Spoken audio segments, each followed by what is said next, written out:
Good with it, y'all. This is rocking with the Book of Al Jahid's podcast with your boy Gullah Jabiri. We in the building. I was coming to continue the same subject I was talking about last night. I said I was gonna continue part 2 last night. And Al Jahid's podcast, your boy Gullah Jabiri. Feedback.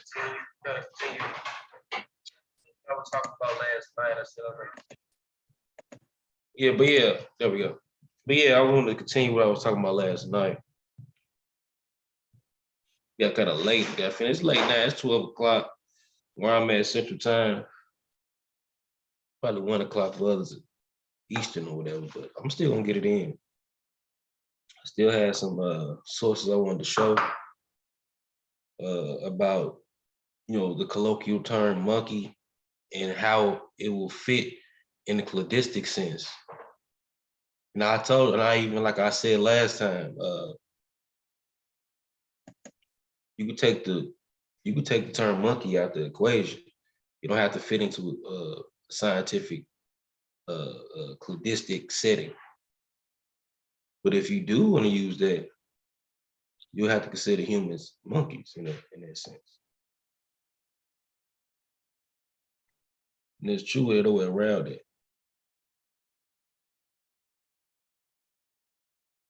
Ain't no way around it. I'll be showing some other videos tonight. I'm gonna start off with my sources first. I'm gonna start off with some real sources. I'm gonna give you two. I'm just give you two tonight. I ain't gonna drag it out real long like I did last night. Because we still had like in a pseudo killers back chat, we had a nice little conversation this morning about the same subject matter. So people kind of see where I was coming from.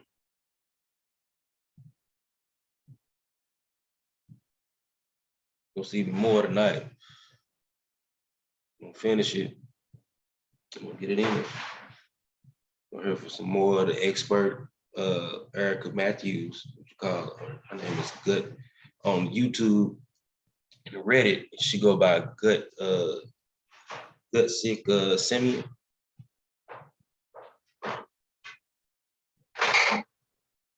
We get into some Thomas Holton, paleontologist. We'll get some sources and see what they say about the subject matter. What I'm talking about. When the subject matter I'm talking about is cladistics and primate cladistics.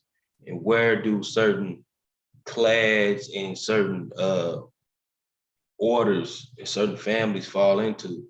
Because you never outgrow your order, you never outgrow your classification for your biological classification. It can change, like some things can change for us, like the fossil records and shit like that. So where should you put an organism? That a lot of times it don't be like, even if it do change, it's never something that's far off. Primates, us humans, you're not only just a human. We're not only just human. You first you're like what you call a hominini, which which is our grouping or family that we share with the bonobo and the chimps, and that's our grouping with that, our tribe. Our genius is Homo. You had a tribe, and then and after that you got your let's go. Let's just go through the sources. Just a minute.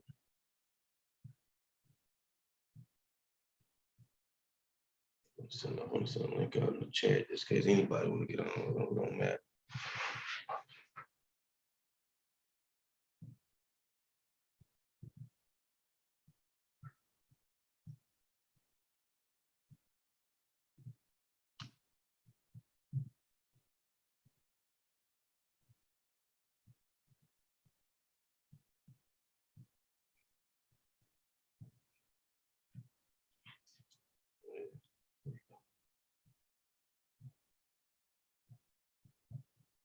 Please hit that like button.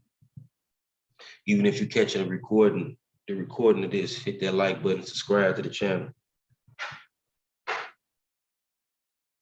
You know, it's late, man. There'll be a lot of people on live, but you know.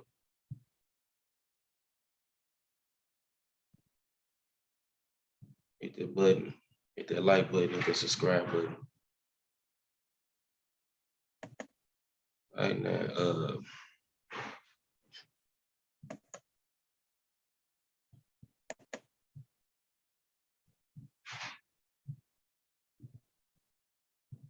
like button. Even if you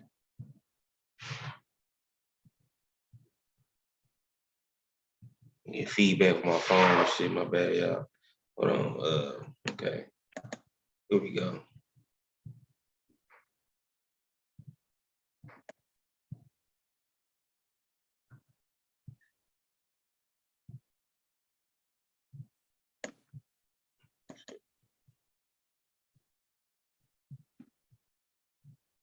So what you are cladistically as a human. We even got into the monophyletic meaning, which is a clade, which is synonymous with the clade, which is a common ancestor, including its extinct, which is alive lineage and descendants, fall up under the clade. Okay. You mean to go to classifications. See, genius is a homo, species, Homo sapien. Genius is homo, because you got very different homo species. And then you got you had other homo species that died out, with all the ones that's left now. And then you had hominini, which is a taxon tribe, sub of the subfamily homininae. Okay, that's the next level with the hominids, but the hominini or the hominini or the hominini includes the extent Homo humans and Pan, and standard usage excludes the genius gorilla. So this, homos, humans, and Pan, which is like chimpanzees and bonobos.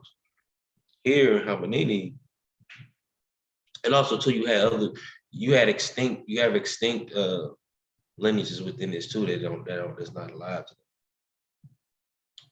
Here you got the hominidae, or the African hominoids. These are all this represents all the African hominids, extinct and extinct. But in this group today, the hominoids that's in this group today are the chimps, humans, bonobos, and gorillas today.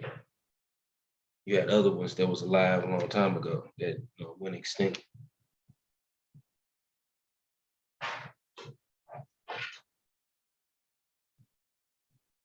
Okay.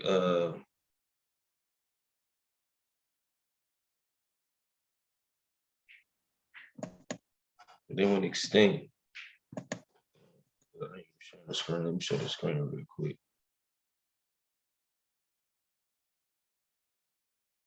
Let me show y'all what I'm talking about.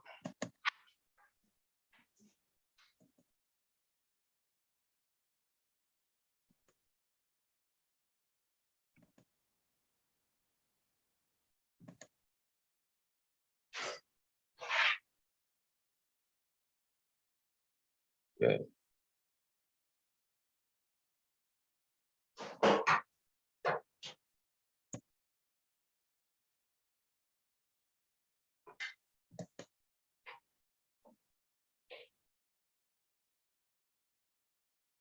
Okay. Okay, you got the genius, which is the homo, which is what we in.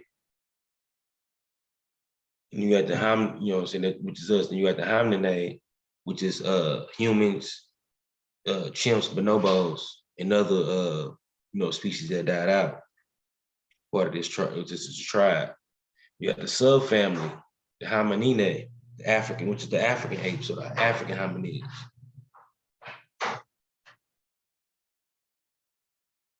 And the ones that are still alive today are the gorilla, the bonobo, and the chimp.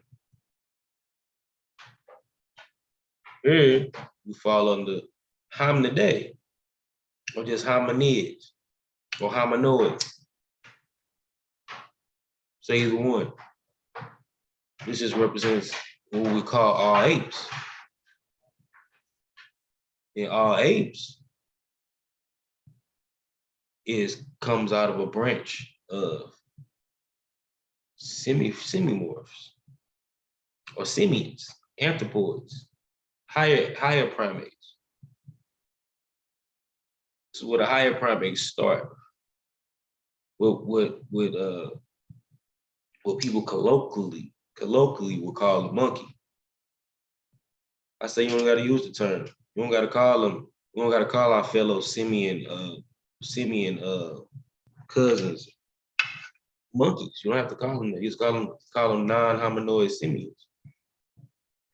You know, or non-ape simians. But I prefer non-hominoid because even ape and monkey comes from a common source. A common source comes out of a children's book, a German children's book, Reynolds the Fox, or something like that. Reynolds, if I ain't mistaken, you can look it up. But yeah, though, monkey and ape is not a scientific term, especially not in cladistics. Now, if you try to place it in cladistics, you would have to say that apes come from monkeys. If you're using these colloquial terms in describing actual biological cladistics and taxon science, that's where I get, so that's where it's tricky because people so used to the colloquial terms or the pop culture terms.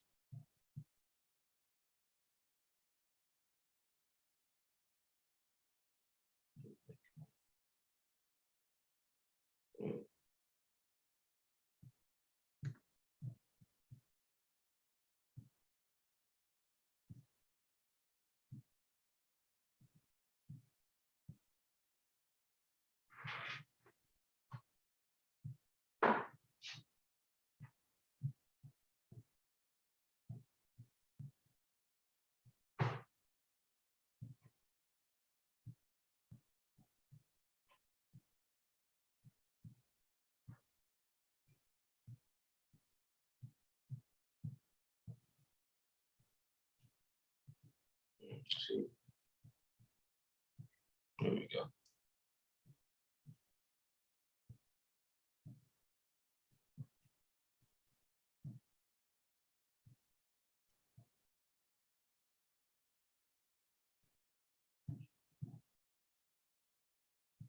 In the chat, but we still ain't nobody in the chat, but we still gonna keep going. We'll still keep the whistle blowing.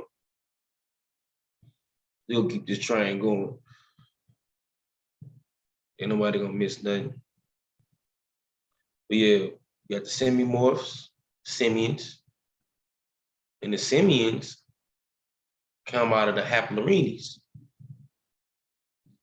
which also which splits off into two major groups: the taser forms, which is your tasers, like your bush baby type, you know what I'm saying? Animals that look kind of like, look sort of like lemurs, but they're not lemurs. But they look, so they have a more archaic primate, you know, and morphology.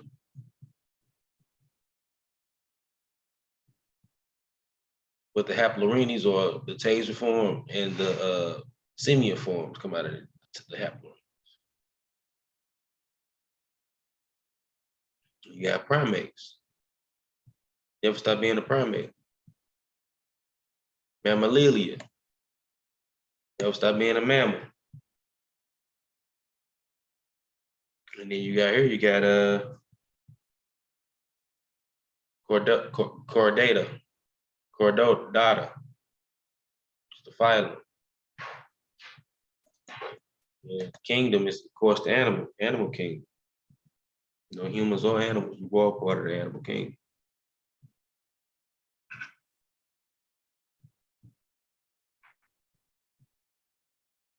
I want to get into a source, right? About, you know, this term will be used throw around monkey or ape or whatever. I'll show y'all. Go back to the monkey. I'm gonna go back to the monkey article. And one of the sources from that article was dope. It's actually from a paleontologist in the Department of Geology at University of Maryland. That's your town. That's your town, huh? Maryland. Professor from Maryland. He talking about the same, you know, it's talking what we were talking about. And I agree with it, what he's saying. Right. Okay. 37.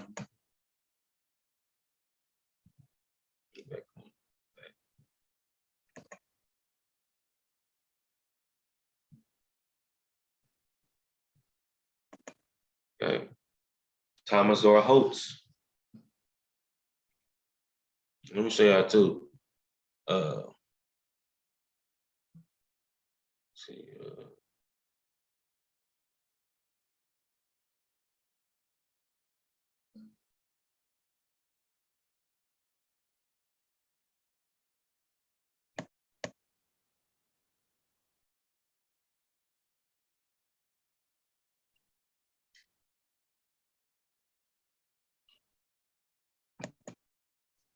let me show y'all Thomas.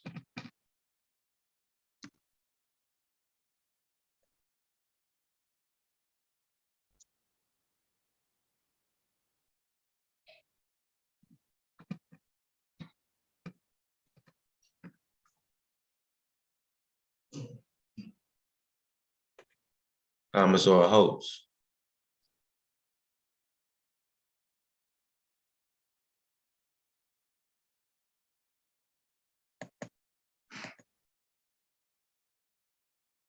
And I ain't gonna even read the whole thing. I'm just gonna read the part what he's talking about. There we go. Thomas or Holtz. No, he's an American vertebrate paleontologist, author, and principal lecturer at University of Maryland's Department of Geology. Expert work.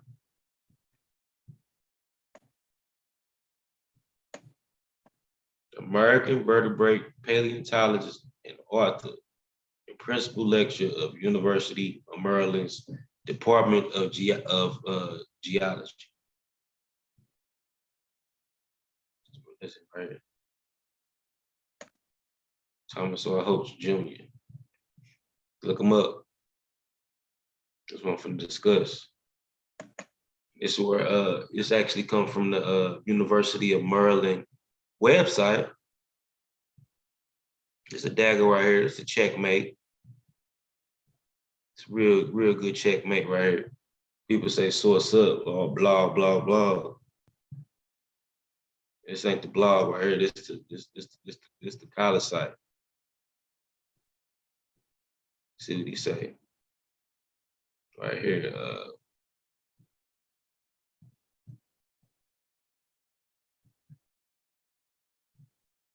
Talking about Darwin and all that right here.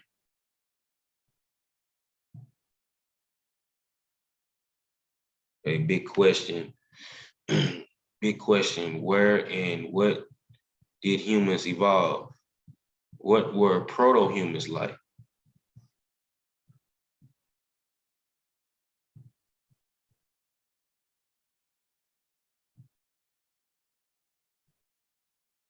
light will be thrown on the modern of the, I mean, light will be thrown on the origin of man and his history, humanity among the animals.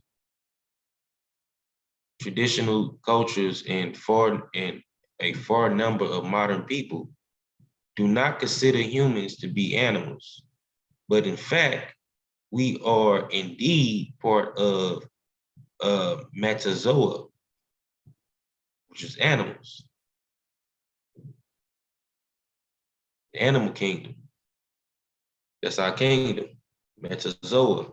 That's the scientific term. And animalea, they call it animalea. And once people began to accept that humans are a kind of animal, the question arose, what kind of animal? What kind of animal is human? Ask yourself that question. What kind of animal you think a human is? Kind of discussed that yesterday too. Of course, we primates. What kind of primate are you? Okay. Let's get it in. Let's get it in with Thomas or Holtz. Okay. Once people began to accept that humans are a kind of animal, the question arose, what kind of animal? Or to put in another way, what are humanity's closest relatives? Some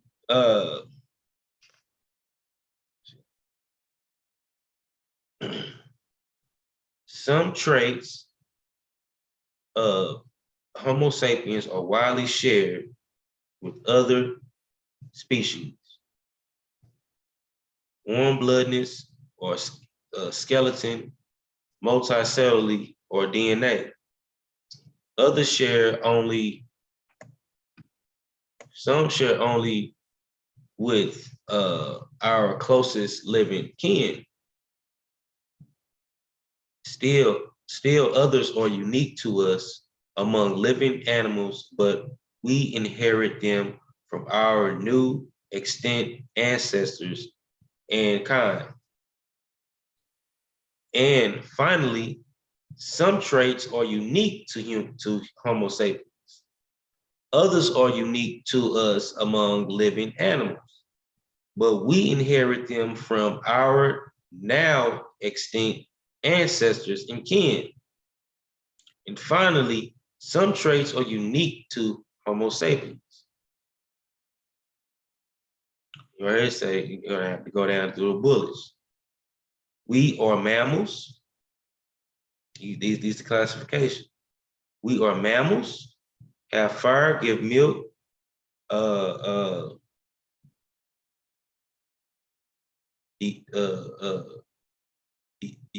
decisus detention, four-chambered heart, in endorthemy, and etc. We are therings, a subgroup of mammals containing marsupials, placentiles, and the extinct stem lineages of both clades. Live birth, internalized, unshelled egg retained in the body. It's a placentile. A placentile for at least some periods of time, Parsagigal stands, convergent with dinosaurs, large external ear pinnae, and etc. We are placentiles. That's how you broke off. The therings was like everything, marsupial, particular type of mammals, marsupials and all that. and marsupials plus percentiles. But we work off and we are just placentiles. We are placentile. Young, retained in the body until late development. Various specializations of teeth, etc. Placenta animals. It's like the egg or baby is born inside the body instead of being laid out as the egg. We are primates. Claws transformed into nails. Excellent color vision. 4 direct eyes with binocular vision. Grasping hands. Loss of whiskers. Reduced number of teeth. Reduced olfactory ability, etc.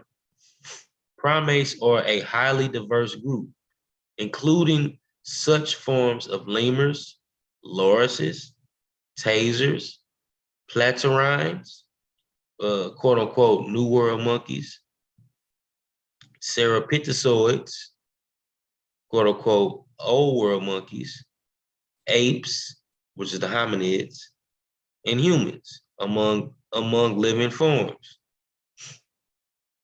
Humans are hominids. It shouldn't even be separated. You didn't have to say human because, but some people don't know that. Let me go on.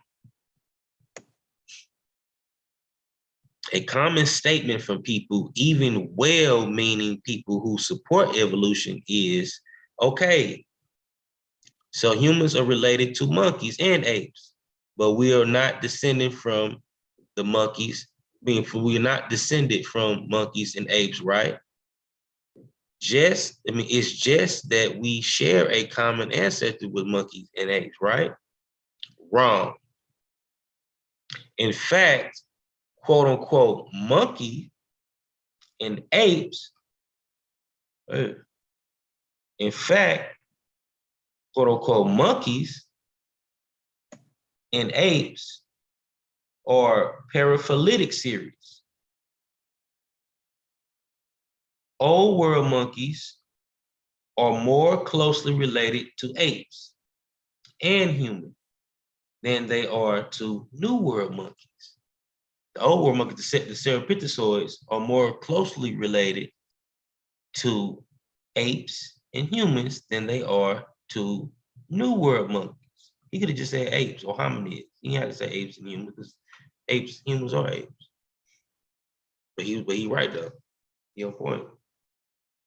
As I go on. Old world monkeys, which is cerapitozoids, are more closely related to apes, hominids, and humans, the Homo genes, than they are to New World monkeys, the platyrrhines. Chimps and bonobos are the living chimps and bonobos are the living sister group of humans. So I said, remember I said the hominini, that's what that is. By them being the living sister of humans, and more closely related to them than to gorillas. And more closely related to them than to gorillas or orangutans and gibbons. Gorillas are more closely related to chimps and humans than to orangutans and gibbons. Orangutans are more closely related to African apes and humans than they are to gibbons. And thus, some apes are more closely related to humans than to other apes. Hence, humans are a kind of ape and descended from other apes, hominids. We hominids, period.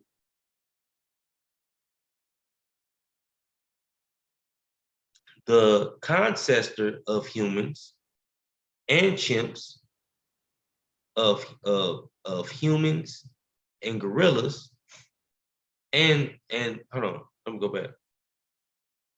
The ancestor of humans and chimps, and of humans and gorilla, and of humans and orangutan, and of humans and gibbons will be called an ape.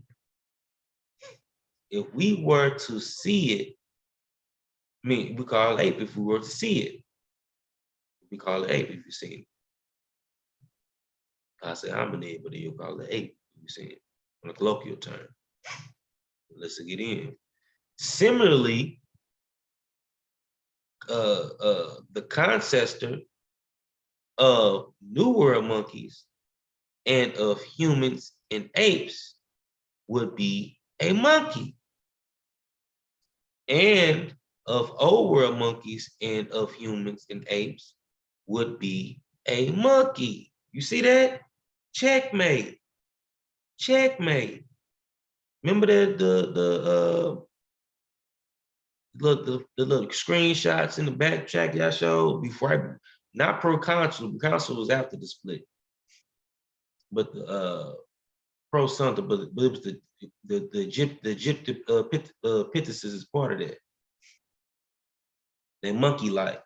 When I say they was monkey like, that basically that would be, if you've seen it, you'd be called a monkey. See, look, watch this.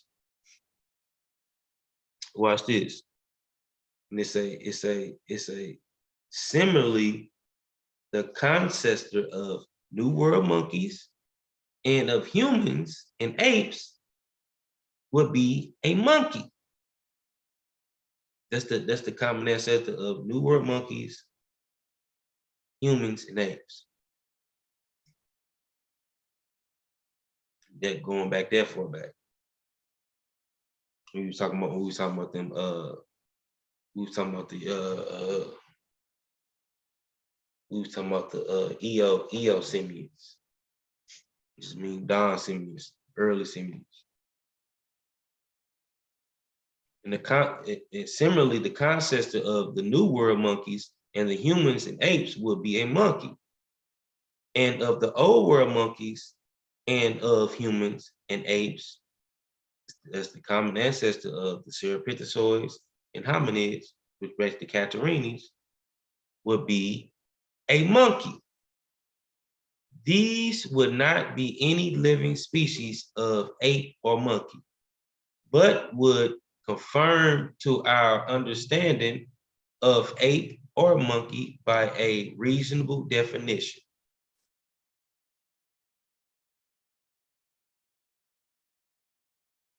See?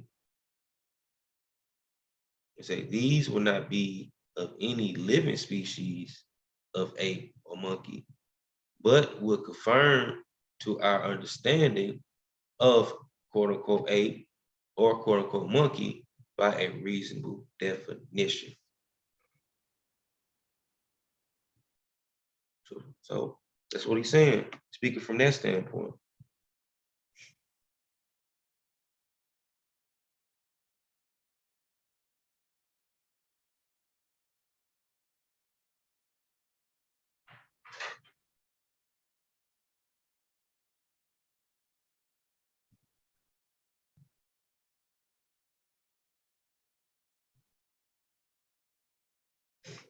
He said it never has been a time when the word taxon was used as a formal taxon that humans weren't in fact, when in fact you would have to come up with a new name for the rest of the group. For example, seed nicks. We are the truest primates of all.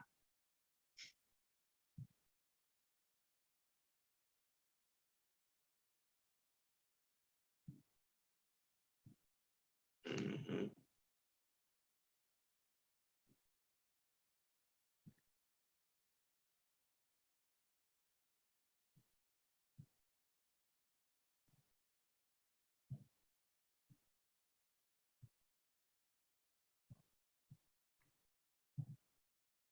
Okay, I got that source out the way.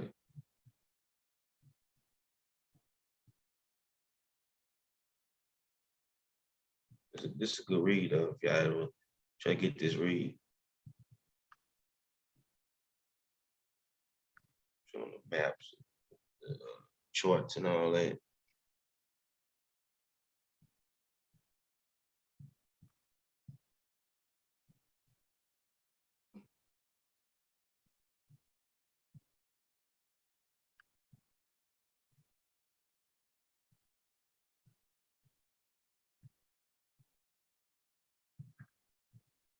That's a good video. The Eons. Eons is a good YouTube channel. If you want to talk about anthropology and different paleontology, all type of different stuff.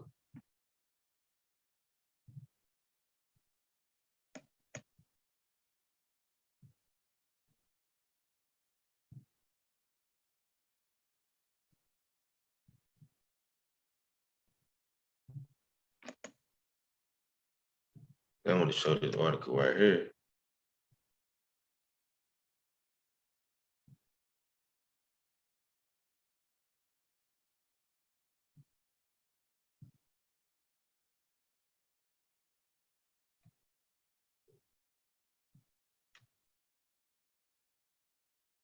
Sapiens.org. With associate professor talking about the subject matter I'm talking about. She's in the cladistics, whatever. She's associate professor, or people studying to become a professor. They're on their way to become a professor. They nominated to be, you know what I'm saying, on their way to be a professor. And this is Sapiens. These blogs, these articles, all these are written by experts. They are written by archaeologists or paleontologists or that, you know what I'm saying?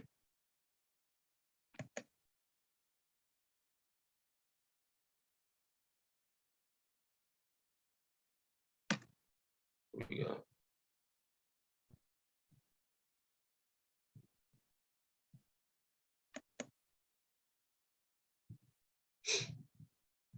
It's a good one right here. This is Holly Dunsworth. She's called Monkeys All the Way Down. Yes, we share ancestors with monkeys.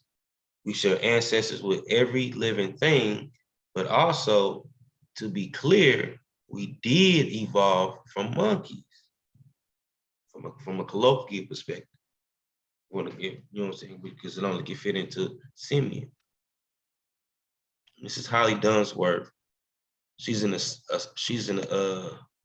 associate professor of anthropology at the University of Rhode Island, where she teaches courses on human origins, evolution, and variation. She performs paleological work at the early Miocene sites on Rusinga Island, Kenya, where some of the most ancient fossil apes are preserved. She also studied living primates, particularly when it comes to their energy use, reproduction, and life history. Follow her Twitter, Holly Dunford, expert. Can't say that about that.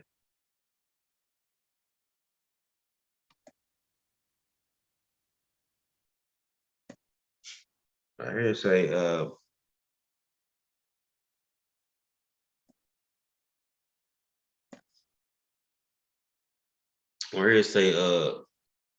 everyone's likely heard it or seen it written on a protest sign. I didn't evolve from a monkey.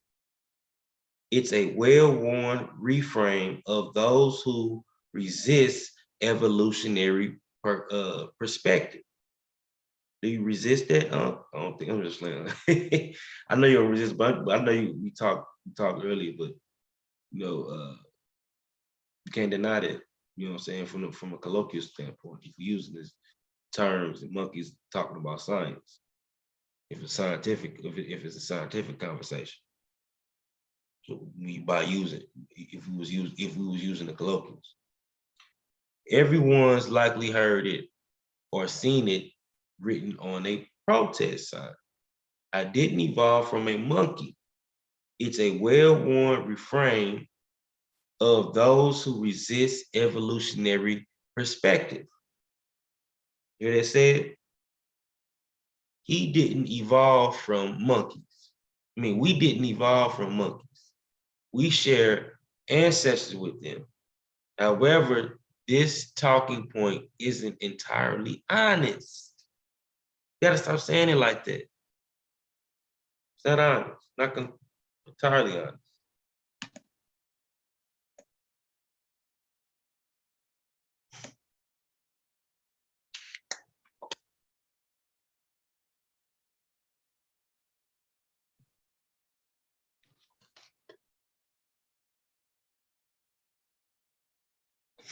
But here it saying, yes, we share ancestors with monkeys. We share ancestors with every living thing. But also, to be clear, we did evolve from monkeys. It's impossible to pinpoint with 100% certainty which fossil species are our direct ancestors and which are our more distant relatives. This is because the further we go back in time, the fewer unique traits we share with members of our lineage. And there is often more than one species living at the same time that could be related to any given ancestor. Still, we have traced with a high degree of confidence mankind's ancestry through fossils all the way back in the first fossils on record almost 4 billion years ago. One relatively tiny stretch of our language spanning from roughly 4,000 to 20,000 million years ago. I mean 40,000 to 20 million years ago. Is populated entirely by animals that we call monkeys.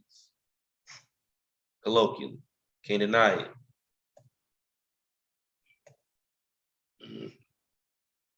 And if anybody ever said that, they're not being honest. But you only got to use the term monkey. You could just say simians, early simians. The fossilized bones and teeth. The fossilized bones and teeth of those ancient monkeys are similar to those of monkeys that existed today in many ways, and yet they're also different. For example, the oldest fossil monkeys don't have the distinctive shearing chest on their molars that arose later and are present in many living monkeys. Like baboons, monkeys walking around on Earth today have been evolving for just as long as we have, since the time when our shared fossil monkey ancestors graced the planet.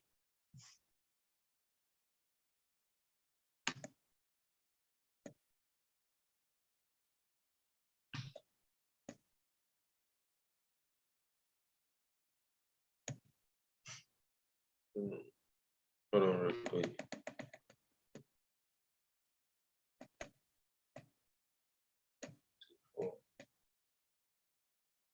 Okay. The fossilized bones and teeth of those ancient I'm saying it again. The fossilized bone, I'm saying it again, the fossilized bones and teeth of those ancient monkeys are similar to those monkeys that exist today in many ways. The ones that are extinct. They have similarity to the ones that still alive today. And yet they are also different. So you had a whole lot of different subspecies and species and all that died out. The ones that you see now just was left over. Even humans, we just left hominids is left over out of the homogeneous. Okay. For example, the oldest fossil monkeys don't have the distinctive shearing chest on their molars that arose later and are present in many living monkeys, like baboons. Monkeys walking around on Earth today have been evolving for just as long as we have, since the time when our shared fossil monkey ancestors graced the planet.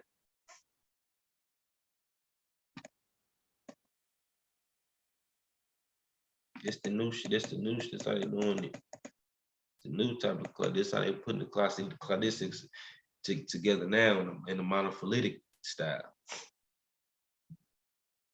Around 20 million years ago, many of these lineages of fossil monkeys kept evolving as quote unquote monkeys, but the lineage that led to us shifted to a different branch on the evolutionary tree.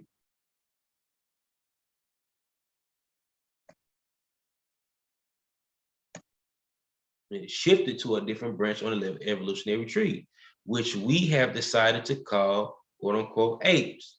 Those fossil apes led to a present day one. Those fossil apes led to present day ones, including gorillas, chimps, and us. Evolution is occurring consistently, generations upon generation, creating a spectrum of inherited variation over time. To investigate and understand the variation, we often divvy up the continuum into families. Our branches on the tree of life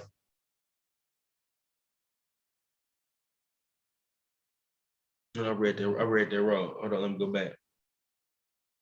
To investigate and understand the variation, we often divvy up the continuum into families or branches on the tree of life. Because they are human inventions, the boundaries around definition of quote unquote monkey and quote unquote ape warrant scientific discussion.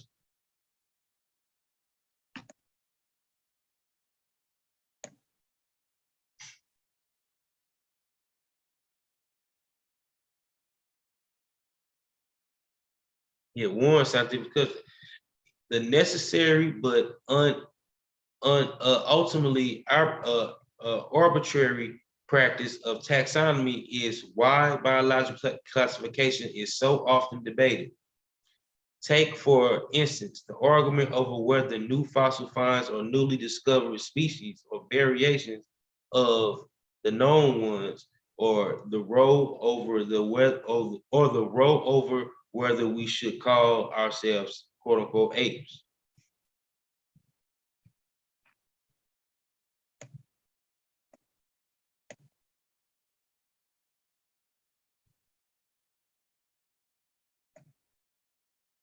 Okay,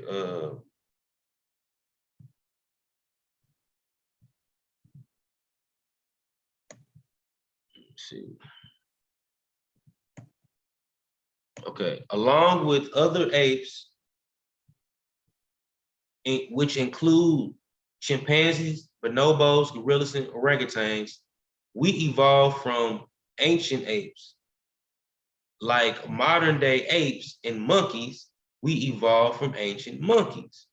And like all vertebrates with 4 limbs, known as tetrapods, we evolved from the same ancient fish.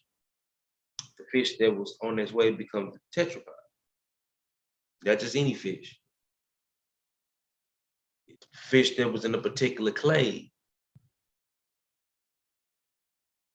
Because fish can, like you can use fish as sort of like monkey too. It's a colloquial term. Fish can be broken down different ways in cladistics. More living relatives we include in the family, and further back we must go and find that family's common fossil ancestors. common fossil ancestors. Okay, those ancestors often have more traits.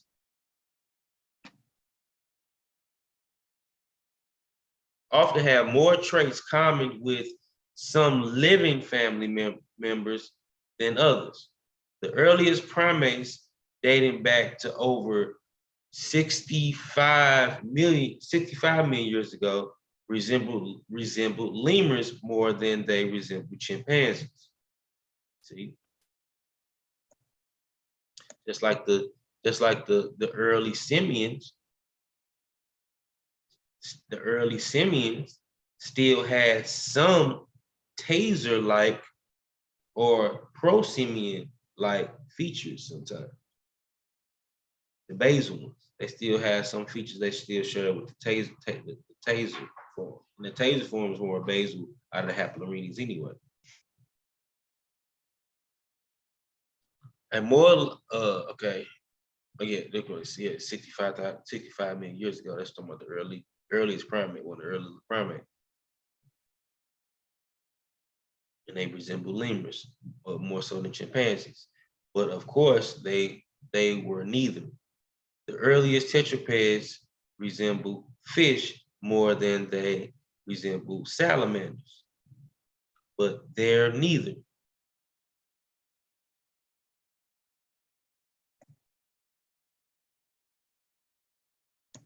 But they're neither.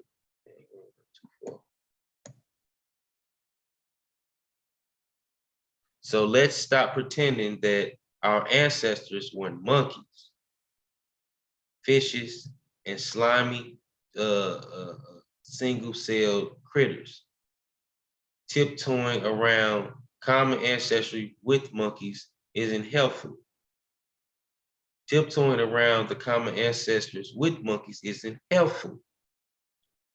It one degree or another, to one degree or another, existential question about life, ultimate origins run deeper than any size by evolution. Any of course, questions that are raised by evolution tend to lead to more questions. Scientific inquiry is a process and one that is ongoing and incomplete. By definition, science evolves uncertainties, questions without known answers. Questions without known answers. And so perhaps scientists, more than others, are informatable with their undiscovered. Like when it comes to impenetrable questions about the origins of the universe, some of us can chalk it up to the turtles all the way down.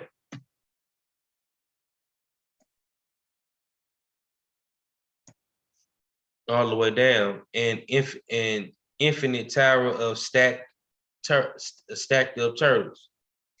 Chuckle to ourselves and be done with it. Others cannot, but it's not because there's anything wrong with them. The same is true when it comes to feeling about evolutionary thinking, and those monkeys we have are for uncles. Many people who struggle with these concepts are deeply thoughtful, and being dismissive of them is unhelpful at best.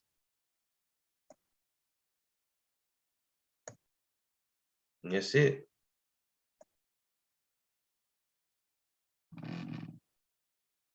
I'm gonna get into another. Now I'm gonna get into the video that I want to show with y'all. Let's see something.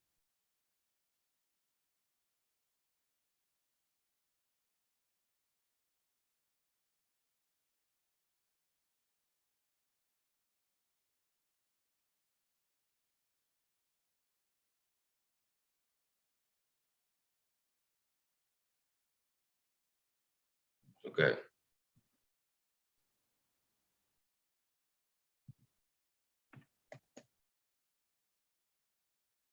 Yeah, you see, from a colloquial standpoint, use that term, you gotta use monkeys, because just like what brother said, be saying about the race shit with the cops. If it's like, oh, with the black thing, or if the cops seen you, they don't care, they don't call you black.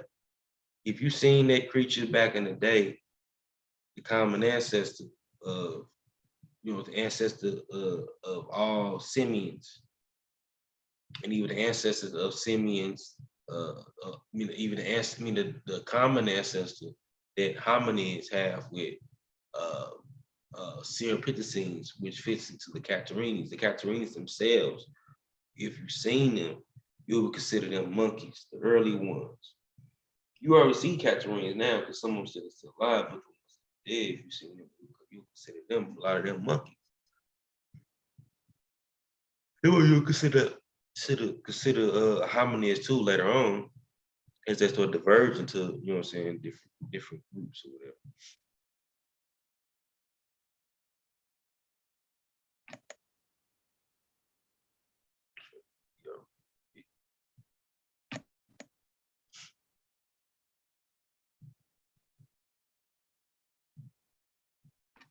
I get to finish this video yesterday. A good one.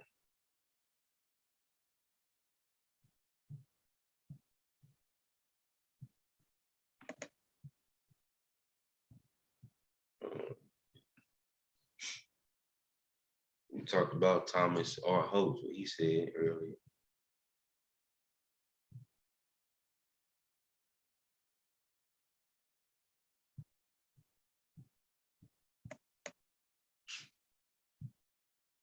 Mm-hmm.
There you go.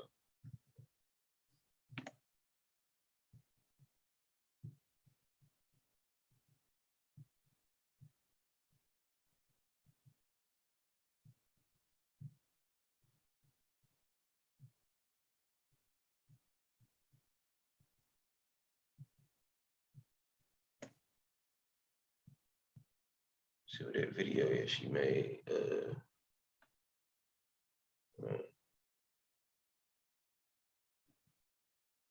History.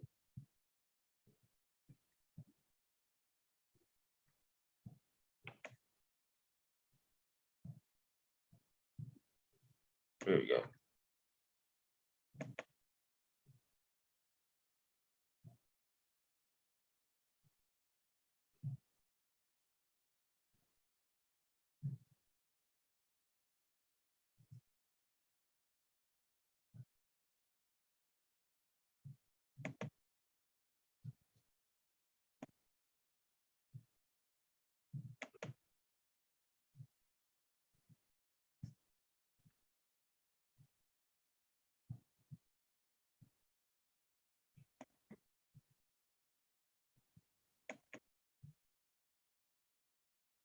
It's your girl, Erica Matthews. You hear me?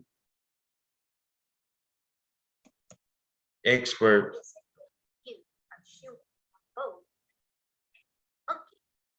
all know that in a colloquial sense, how is it that you, a human, are both an ape and Follow her channel.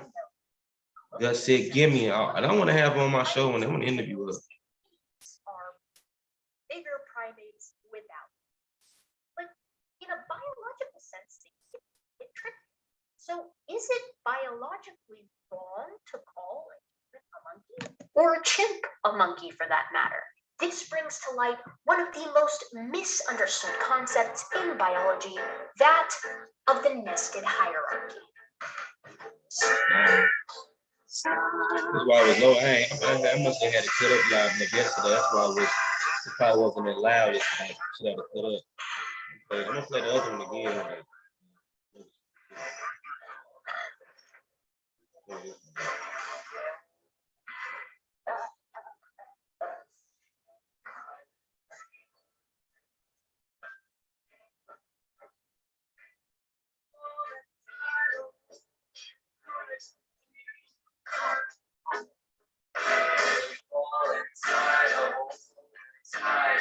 I'm gonna share one more video tomorrow after this.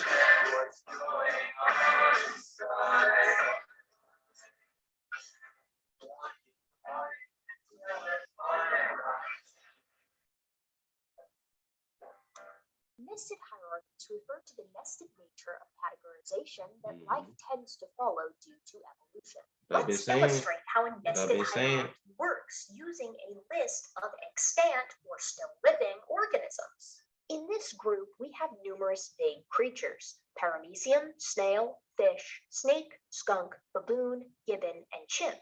For our purposes, it doesn't matter the species of snail or fish, whether they are garden snails or alligator gar, and in the same way, it doesn't matter what species of chimp, gibbon, or baboon we're using. You'll see what I mean later. Some of these critters are very different from one another, are they not? So let's begin with step one. Let's see what traits all of these organisms share or have in common. All of these organisms have one or more cells that are nucleated, and those nuclei are enveloped in a nuclear envelope. These two traits separate every organism on this list from both archaea and bacteria, the other two domains of life, and it makes every one of these organisms a eukaryote, or members of the domain eukarya. But what other traits do these creatures have? All of the organisms utilize oxygen to respire and are capable of movement and sexual reproduction. They consume other organic material to survive. But snails, fish, snakes, skunks, baboons, gibbons, and chimps additionally have a developmental period where they form a multicellular blastula, or a hollow tube of cells. This makes them animals, or members of the kingdom Animalia. The paramecium never stop being an animal. Never stop being an animal. Because it's a unicellular protist instead. Now keep in mind, all of the organisms are still members of the domain eukarya, as they still possess that suite of traits that denotes that category. However, the paramecium suite separates it from the other 7 organisms at the second taxonomic level, because they all share the suite that denotes Animalia. Snails are the next to go. Snails lack the suite of characteristics that unite the fish, snakes, skunks, baboons. So they out. They're not in the club. They ain't make it. They lack a hollow nerve cord that is located in the notochord found ventrally. Branch off and go into a clay. Developmentally found in the pharynx, and a post-anal tail, as well as a ventral heart. When you branch off and go into a clade, let's follow real quick.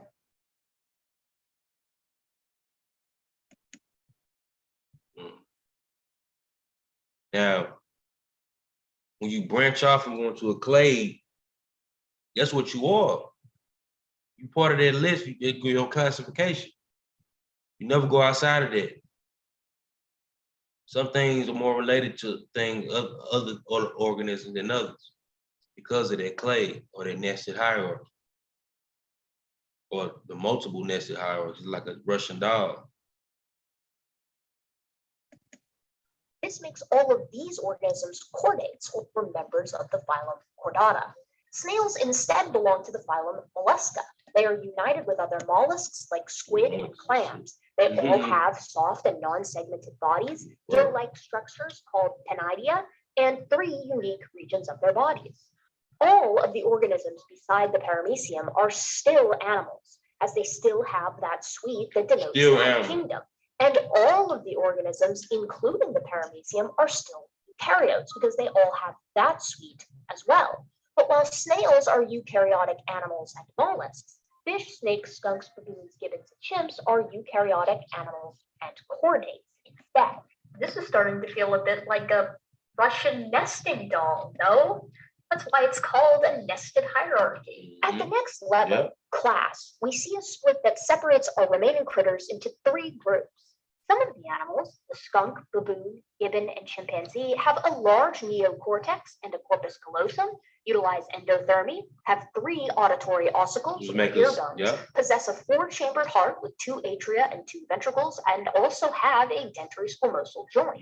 Mhm. These traits, along with many others that I have not listed here, make them all mammals, or Yeah. members of the class Mammalia. The fish instead has rays versus digits, and these rays are connected by fibrous tissue. Most fish are overwhelmingly ectothermic and only have one atrium and one ventricle, lacking three inner ear bones as well. Mhm. Additionally, they have leptoid or ganoid scales. These traits, among others, make them actinopterygians, or members of the class Actinopterygii. Snakes, on the other hand, are reptiles. They, like their kin in crocodiles, birds, lizards, and extinct dinosaurs, utilize beta carotene in their scales, have 3 to 4 chambered hearts, and a wide variety of metabolic systems. They produce no milk or milk analogs, unlike mammals, which is why they fall into the clade Sauropsida, which unites the Linnaean classes of Reptilia and Aves. It's important to note here that we're talking about suites of characteristics that define each hierarchical level, right? Crocodiles, for instance, have four-chambered hearts, just like mammals. Does that make them mammals? No, because they lack the entire suite of traits that makes mammals unique from sauropsids. And they have You see that? They lack the suite to trait. So that elephant, oh, I'm not an elephant, I'm not this, I'm that. Certain things lack the certain traits to make you be that. That's why you a primate. That's why you a hapterini. Certain aspects, and when you fall up under the order, that's still what you are. They will never outgrow it. the traits that make sauropsids unique from mammals. Mammals, actinopterygians, and sauropsids all still have the suite of traits that necessitate them as eukaryotes, animals, and chordates. This means these animals share an incredible number of traits overall. However, at the class level, suites emerge that makes each group unique from one another. This is how the further specification of organisms allows us to create the nested hierarchies. Within Mammalia, we can further separate out our animals. While skunks, baboons, gibbons, and chimps all share the suites of characteristics that make them eukaryotes, animals, chordates, and mammals, they now diverge here as well. Baboons, gibbons, and chimps each have binocular color vision, grasping dexterous hands, large brains for their body size, and highly flexible shoulder girdles, among others. This makes them all primates, or members of the order Primates. The fact that all three of these primates lack a prehensile tail, has a 2-1-2-3 dental formula, and has nostrils that point downward instead of sideways means that they are specifically old world monkeys, or members of the park order Catarrhinus. Skunks, on the other hand, have carnassial teeth, large auditory bulla, and large turbinals, as well as a sagittal crest, simple stomachs, and strong zygomatics. This makes them carnivorans, or members of the order Carnivora. Skunks are additionally omnivorous with non-retractable claws and a single-chambered auditory bulla, meaning that they are specifically dog-like carnivorans, or members of the parvorder Caniforma. Like primates, skunks are still mammals, but they cannot be considered primates, let alone catarrhine primates, because they lack many of the traits that denote the order primates. And they have the traits that denote the order Carnivora. Taking it further within the order Primates, we can see that gibbons and chimps possess a more mobile shoulder located dorsally, as well as a larger brain for their body size than other primates.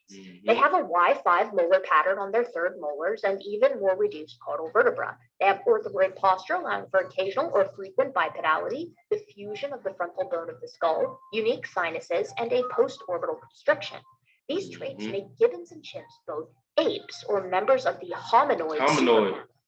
Baboons lack these traits. They possess a shoulder that is more built for quadrupedalism, they didn't make the bilophodont hominids molars, and too. more They prominent share tails. something This else. makes them cercopithecoids, So the or members of the yep. superfamily Cercopithecoidea.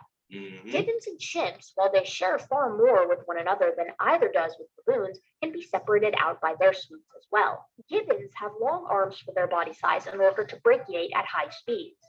They have enormous canine teeth, which can be found in both sexes, reflecting the entire family's sexual monomorphism. They have a deep cleft between their first and second digits, as well as robust hyoid bones.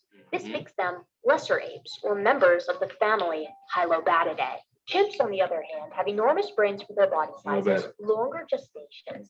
Chimps, while they share far more with one another than either does with the members of the hominoid superfamily, located dorsally, as well as a larger brain for their body size than other primates. They have a Y5 molar pattern on their third molars and even more reduced caudal vertebra. They have orthogroid posture, allowing for occasional or frequent bipedality, the fusion of the frontal bone of the skull, unique sinuses, and a post-orbital constriction.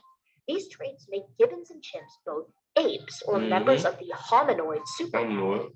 Baboons lack these traits. They possess a shoulder that is more built for quadrupedalism, bilophodont molars, and more prominent tails. This makes them cercopithecoids, or members of the superfamily Cercopithecoidea. Gibbons and chimps, while they share far more with one another than either does with baboons, can be separated out by their sweeps as well. Gibbons have long arms for their body size in order to brachiate at high speeds. They have enormous canine teeth, which can be found in both sexes, reflecting the entire family's sexual monomorphism. They have a deep cleft between their first and second. And I'm gonna say too, the first hominids, or the first apes or whatever, colloquially, would have been more gibbon-like. And gibbons, or basal, ape, lesser ape, or more monkey-like than apes, but they are apes. So they are hominids, no matter what. But they still have some you know, non hominid basal traits. Just like the EO, just like the EO simia. Look up the EO simia. Had some. I'm gonna talk about that too in another show. EO simia had traits that was had traits of the more basal haplorhines, which is the taser forms. Because the early haplorhines would look more like tasers, more so than the EO simians. That's something that was a little younger or branched off a little later. Digits, as well as robust hyoid bones. This makes them lesser apes, or members of the family Hylobatidae. Chimps, on the other hand, have enormous brains for their body sizes, longer gestations, hands which are partially adapted for tool use, and they are sexually dimorphic, although only moderately more so than gibbons and significantly less than their gorilla and orangutan cousins. This makes chimps great apes, or members of the family Hominidae. In this demonstration, we've only taken chimpanzees and gibbons all the way to the family level, but we could do the same thing with skunks, snails, snakes, etc. What we showed, though, is how different levels of hierarchical classification organize organisms, and how it is the number of hierarchical suites shared that denotes relatedness in a Linnaean sense, not any one characteristic. Spider monkeys, for example, brachiate much like gibbons do, and they similarly have a body plan that is very gibbon-like, much more so than that of a chimp. It's shared that denotes relation and cousins. This makes chimps great apes, or members of the family Hominidae. In this demonstration, we've only taken chimpanzees and gibbons all the way to the family level, but we could do the same thing with skunks, snails, snakes, etc. What we showed, though, is how different levels of hierarchical classification organize organisms, and how it is the number of hierarchical suites shared that denotes relatedness in a Linnaean sense, not any one characteristic. Spider monkeys, for example, brachiate much like gibbons do, and they similarly have a body plan that is very gibbon-like, much more so than that of a chimp. But while they share all the primate traits with gibbons, spider monkeys are instead platyrrhine monkeys, meaning they lack the catarrhine, ape, and lesser ape characteristics. This means overall, gibbons share far more with chimps than spider monkeys do. And genetic work, or phylogeny, recapitulates this. So, suites of characteristics can help us organize organisms, and when in conjunction with genetics, we can create family trees. This relies on a single assumption that Mendel's laws of inheritance do not stop arbitrarily at any one point. So, what if we replace gibbons with humans? Where would our species fall using this objective criteria of physical traits, as Linnaeus would? Humans have nucleated cells enveloped in a nuclear membrane, so we do indeed join the domain of eukarya. We also utilize oxygen to respire, are capable of movement and sexual reproduction, and consume other organic material to survive, much like snails, fish, snakes, skunks, baboons, gibbons, and chimps. We additionally have a developmental period where we form a multicellular blastula, or that hollow tube of cells. So we join the kingdom of Animalia. Humans also have a hollow nerve cord that is located dorsally with a notochord found ventrally, gill slits developmentally found in the pharynx, a post-anal tail, and of course a ventral heart. So we fall into the phylum Chordata. We also have a large neocortex and a corpus callosum. We utilize endothermy, have 3 auditory ossicles, or ear bones, possess a 4-chambered heart with 2 atria and 2 ventricles, and we have a dentary squamosal joint. These traits, among many others that I have not listed, make us mammals, or members of the class Mammalia, just like the skunk, baboon, gibbon, and chimp.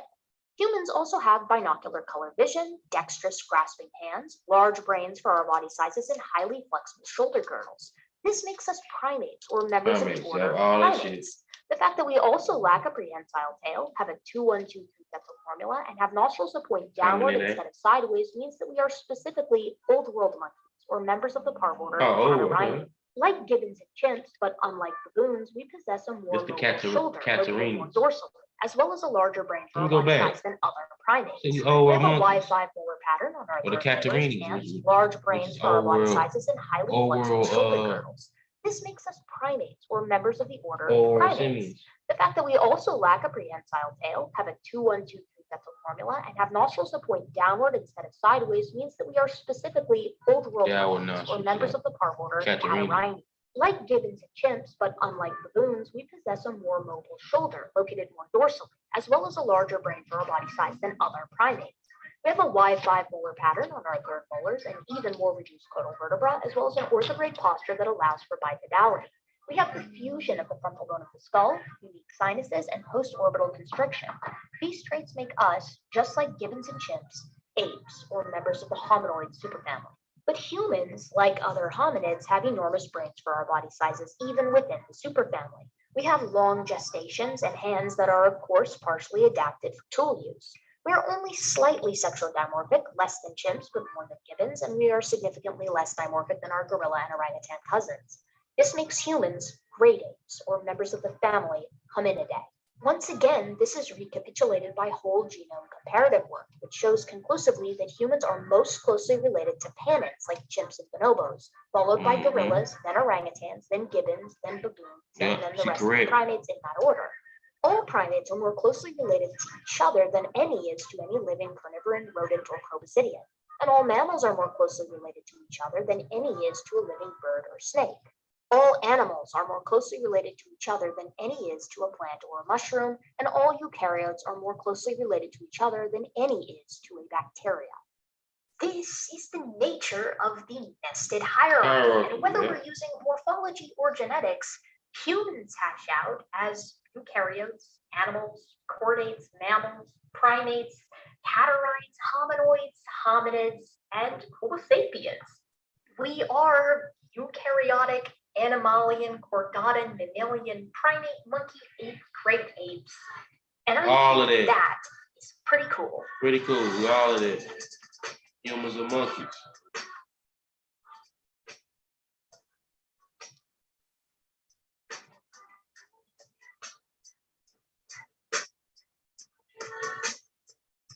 That's it. Humans and monkeys. From a colloquial sense, if we should be trying to fit that in a colloquial base, trying to fit the colloquial term in a cladistic base, humans would be monkeys and apes. The ape would be some type of monkey.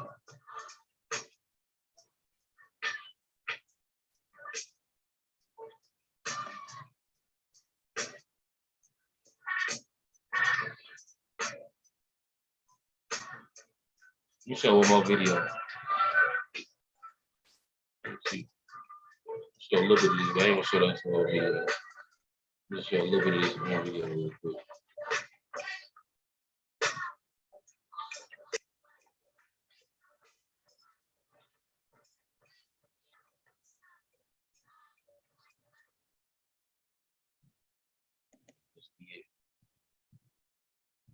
Show one more video. You want to share it tonight?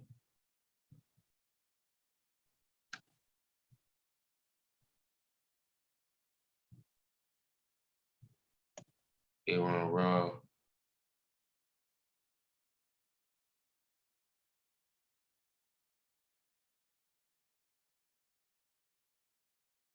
The monkey and turtle controversy. But I'm gonna be more so on the monkey because it's a subject I'm talking about. It's a good video. Follow his page, Aaron Raw. Been following dude a long time. His information is pretty legit.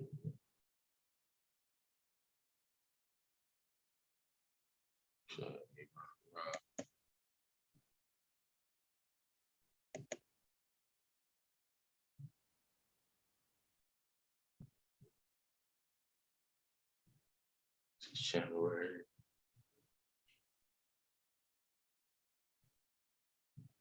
See about.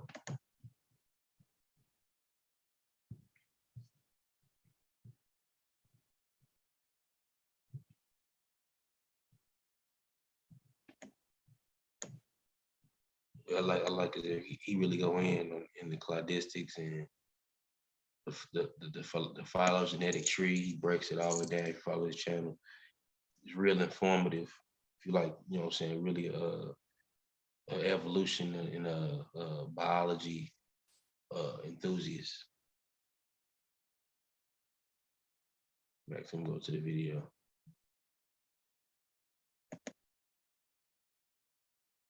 Then it would be synonymous with diapsids. It no longer matters if they're four-legged or cold-blooded.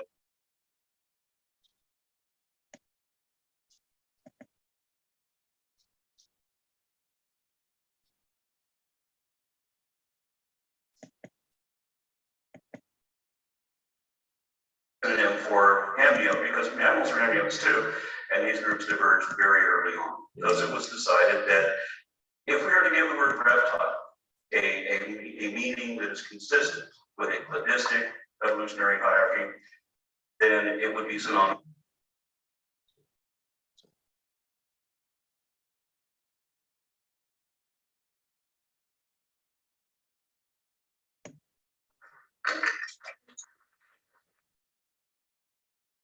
All right. I have a peculiar interest, as you mentioned, in phylogenetics, in the systematic classification of life. I like to see how everything fits in a cladogram.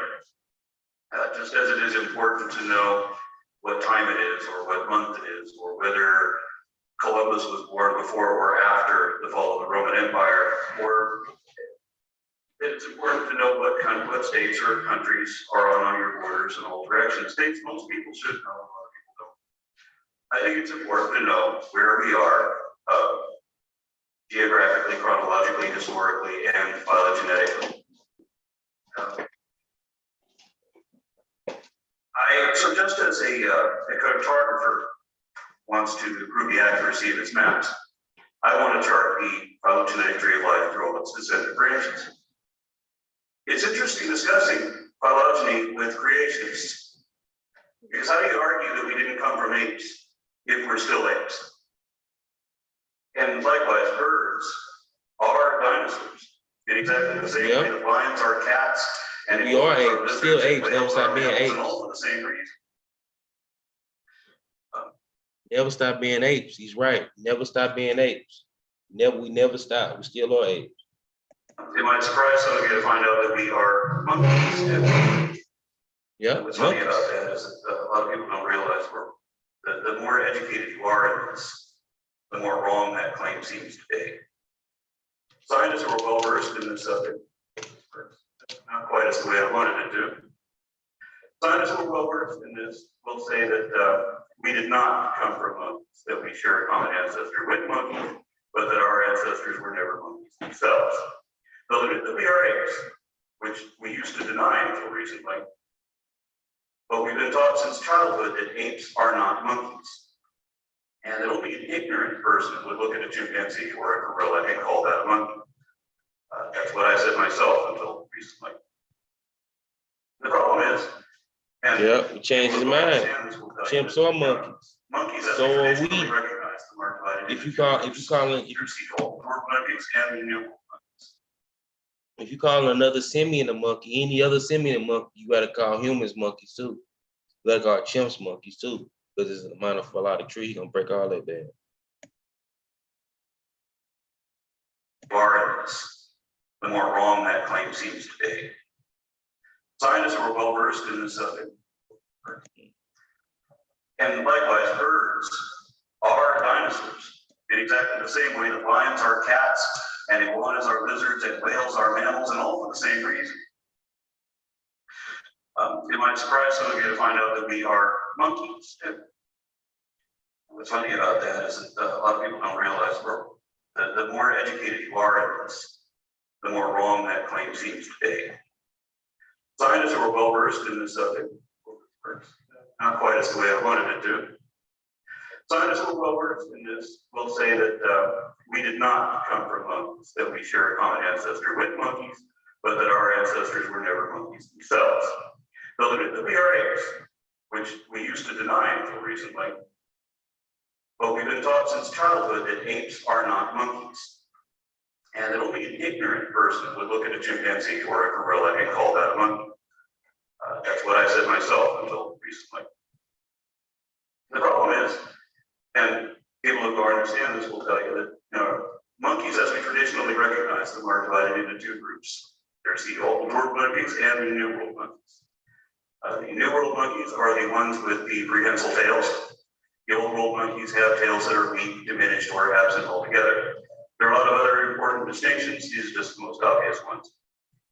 Another would be that nostrils for the new world monkeys tend to display in opposite directions, where the nostrils of old world monkeys are parallel and usually point down. Other people that know this subject fairly well and would contest me on this will position, or they will say that all the old world monkeys that are traditionally monkeys in the traditional sense in the old world are limited to circumvents, because all the ones that still exist happen to belong to this group. But these are not the only old world monkeys that have ever lived. And apes are not a sister clade to monkeys. They're actually a subset of monkeys. And this isn't just according to their collective traits, but also because they were labeled as monkeys. The fossil precursors were labeled as monkeys by leading specialists in paleoprimatology. Specifically, they refer to proconsul as a monkey-like ape group. But these are not the only old world monkeys that have ever lived. And apes are not a sister clade to monkeys. You heard what he said? They're actually a subset. You heard what he said? Monkeys. And this isn't just according to their collective traits, but also because they were labeled as. You heard what he said?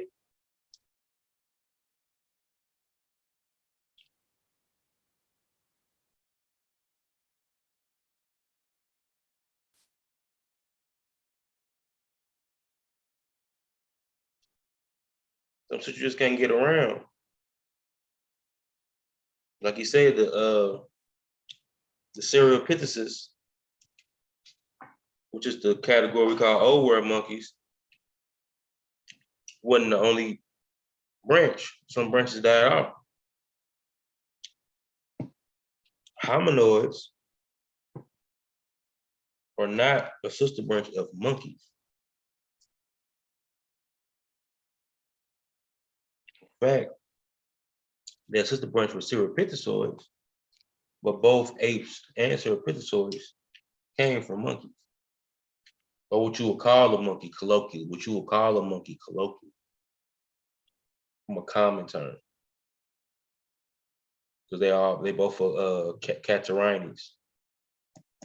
Monkeys, the fossil precursors, were labeled as monkeys by leading specialists in paleoprimatology.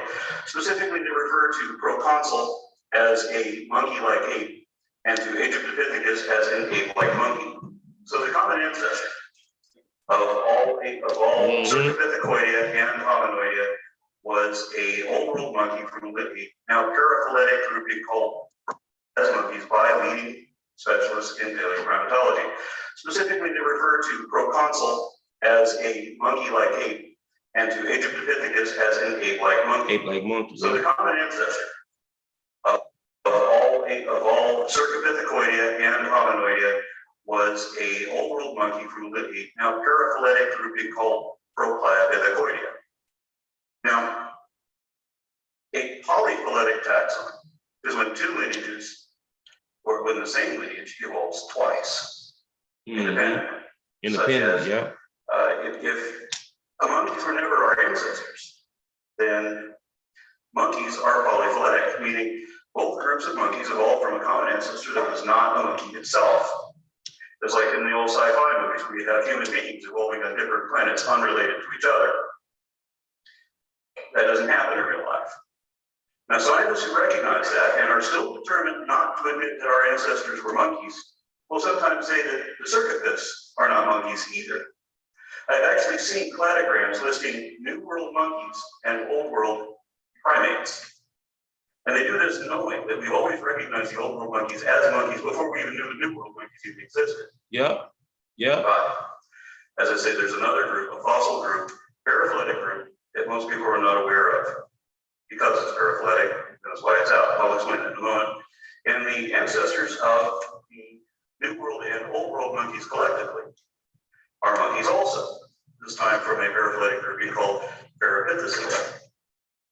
Now, a paraphyletic grouping is an antiquated, outdated concept or convention that arbitrarily excludes certain descendants for no defensible reason. Now, this can be helpful in identifying evolutionary stages, as I just demonstrated, but it has no practical value in systematics. Yep, that's what I've been saying. That's what I've been saying in the back chat. This convention implies that our ancestors stopped being monkeys the moment they became apes. And the problem is with these Linnaean definitions. If you're going to classify any collective, you must define its members according to the total tally of traits unique to that category and already shared by every member, universally accepted as one among them, without making special exceptions for certain ones. The criteria has to be consistent if we're to determine for certain whether a new addition belongs in that set or not. Bear in mind about the Linnaean definitions of monkeys. So when we start to, you see right here, if you look at that chart he got back there, you really can see here, but see, you got the Catarrhines, and say old world monkeys. When you start here where it splits off, all these are Catarrhines, even the hominoid, the hominoids or the hominoidea or apes. They're part of these old world monkeys, but they come out of their group. If you want to call it that, or you could say old world, I say old world simians. From a colloquial standpoint, you look at substitute it with monkey. You look at substitute monkey with simian, I mean. You got the, right here, you got the cereopithecus up there to your top,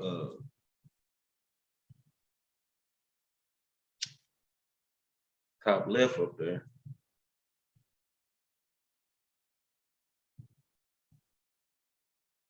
You see these other little branches, you dead end branches. Some that was around that died off. They have multiple branches. These just are the hominoids and the cereopithecus is the ones that is left over. That there are many commonly accepted monkeys, like the cats, for example, do not have tails. Now, it is impossible to list the characters common to all monkeys inclusively without describing people too. This is especially so when you refine a category to any of the simian subsets in our lineage. If you describe the characters for monkeys in general, or more specifically, old world monkeys, or more specifically, apes, or more specifically, what you said? the criteria has to be consistent if we are to determine for certain whether a new addition belongs in that set or not. Bear in mind about the remaining definitions of monkeys that there are many commonly accepted monkeys, like the cats, for example, do not have tails. Oh. Now, it is impossible to list the characters common to all monkeys, inclusive, without describing people too. And this is especially so when you refine a category to any of the simian subsets in our lineage. If you describe the characters for monkeys in general, or more specifically, old world monkeys, or more specifically, apes, or more specifically, great apes, if the parent category, or if it is a parent category that includes us, then those characters will describe us too. So we didn't stop being monkeys, we won't became people either. Now, I didn't come here to tell you that you're all a bunch of monkeys. In the real world, this information is very useful. My point is to get you to understand the difference between paraphyletic and monophyletic classifications.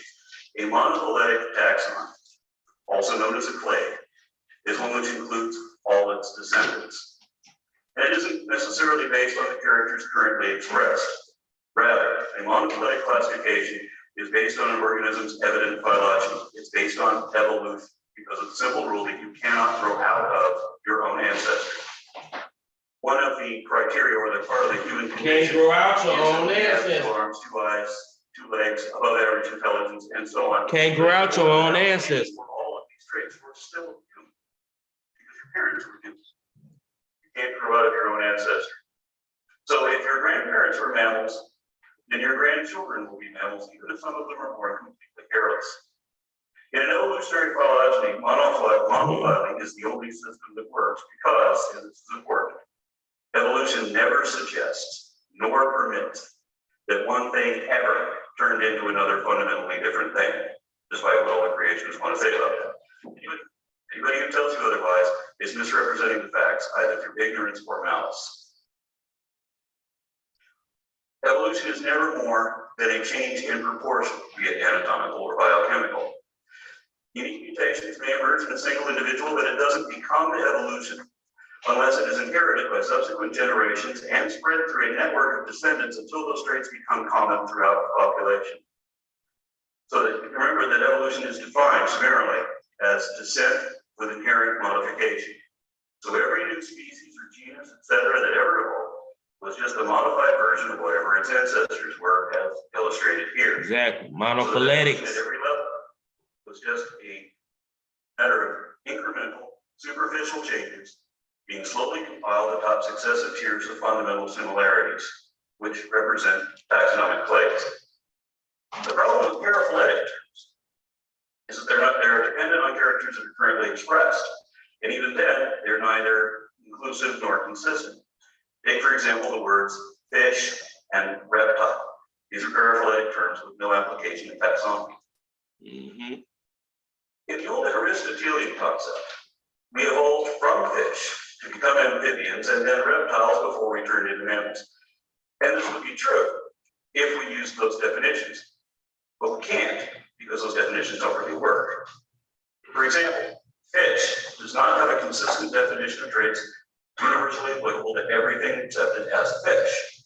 There are some that have lungs or that have legs instead of fins, some that don't have scales or have black fins in their tails, and there are some things that are much like fish, but aren't fish, yet they have gills. And then looking at the amphibian, if we propose that an amphibian is the intermediate stage between them and reptiles, at what point does an amphibian stop being fish? The only way that the word fish could be considered useful in taxonomy is if it were synonymous with the word chordic. However, all of us are chordics, and some of you, I'm betting, will argue that we are not fish. The definition of, or the open-ended definition of reptiles, well, I mentioned something about the amphibians too. They were never an intermediate stage for amphibians. Our ancestors were never amphibians. It's kind of like, well, the amphibian, class amphibian is a sister clade to class reptilia in the old terms. It's kind of like the order Carnivora for mammals. That includes dogs, cats, bears, hyenas, seals, weasels, so on. There are many other animals, including reptiles, that are carnivorous, but are not members of carnivore. They're not carnivores, and carnivore is not exclusively carnivorous either. So while the intermediate stages, and there's quite a lot of those that we've actually discovered a wealth of intermediate stages between fish and mammals in particular, but none of them were technically amphibians. They were a sister group. They branched off separately. Now, the Linnaean definition of reptile is a scaly, clawed, cold-blooded, egg-laying amniote. By that definition, our ancestors were once reptiles. But not all reptiles have scales or claws or arms or legs. Some of them give birth live, and some of them lead to warm-blooded descendants like mammals and dinosaurs. So we needed to have a definition that takes evolution into account because these characters change.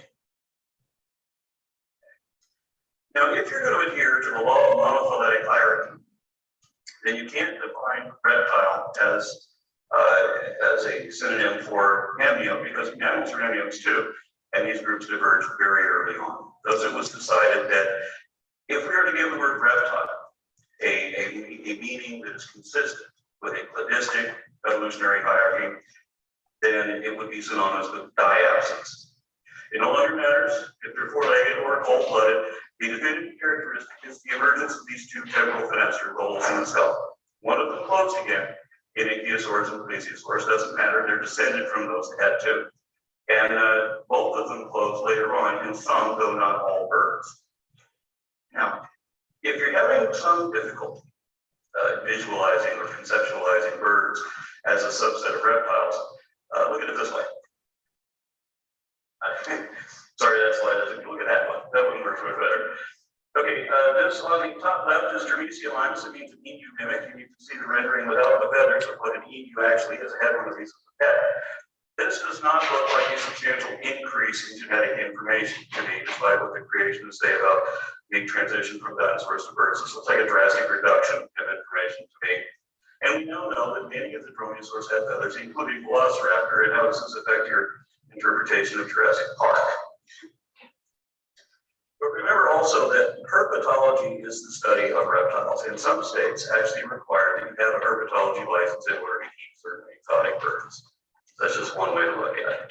Now, the reptilian class, or the diapsid class, more properly, they are the same thing, splits into two groups, archosaurs and lepidosaurs. Today we know them as crocodilians on one side and lizards on the other, but both groups used to be a whole lot more. And I'm going to focus just on archosaurs for the moment. People often ask me why the dinosaurs all died out and everything else survived. Stop right there. Stop right there, because he kind of stopped talking about the anthropoids. I want to finish looking at that video. Check that video out. Aaron Ross called Monkeys and Turtles Controversy. He's going in on this presentation. Jews all throughout it. Show this too.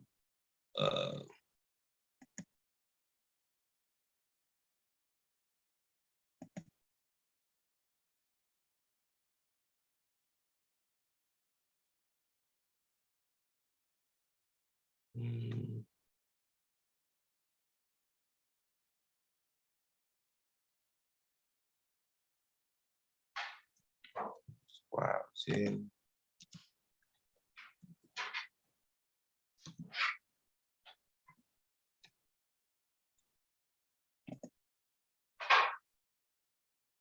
Yeah, I'm in with this. I like these videos with Erica Matthews, aka Gut Sick Sim, the Gut Sick Gibbon. She talk about wild tales, human evolutions, go into different stages of different class that we branched off from through the whole primate family. Here you see wild tales. She go through the different ones.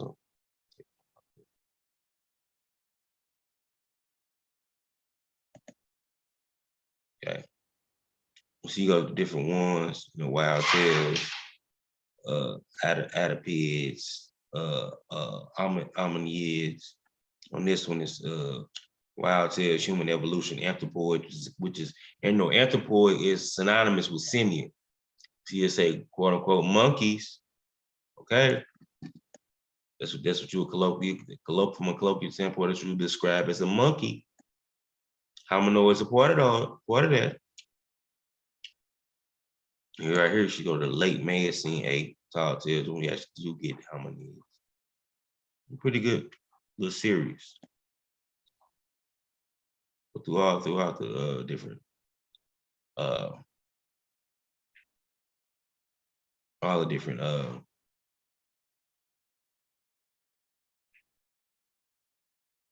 different stages of primates. I'm looking again with this one though.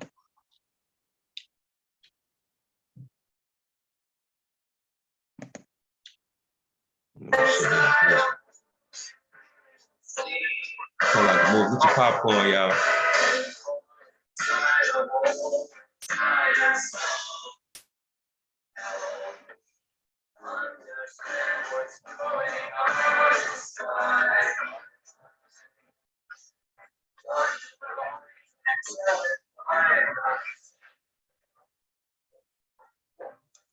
Welcome back, my gentle and modern apes. It's been quite some time since we revisited this series, but I'm certainly glad to be back on the horse with it. To refresh your memory, last time we discussed the split of the Adapids and the Oomymiids some 50 million years ago. If you thought dealing with two groups of primates was difficult to follow, if you found yourself in the Eocene-Oligocene boundary, you would find yourself in a planet of the anthropoids, sometimes called Simians, aka the planet of the monkeys.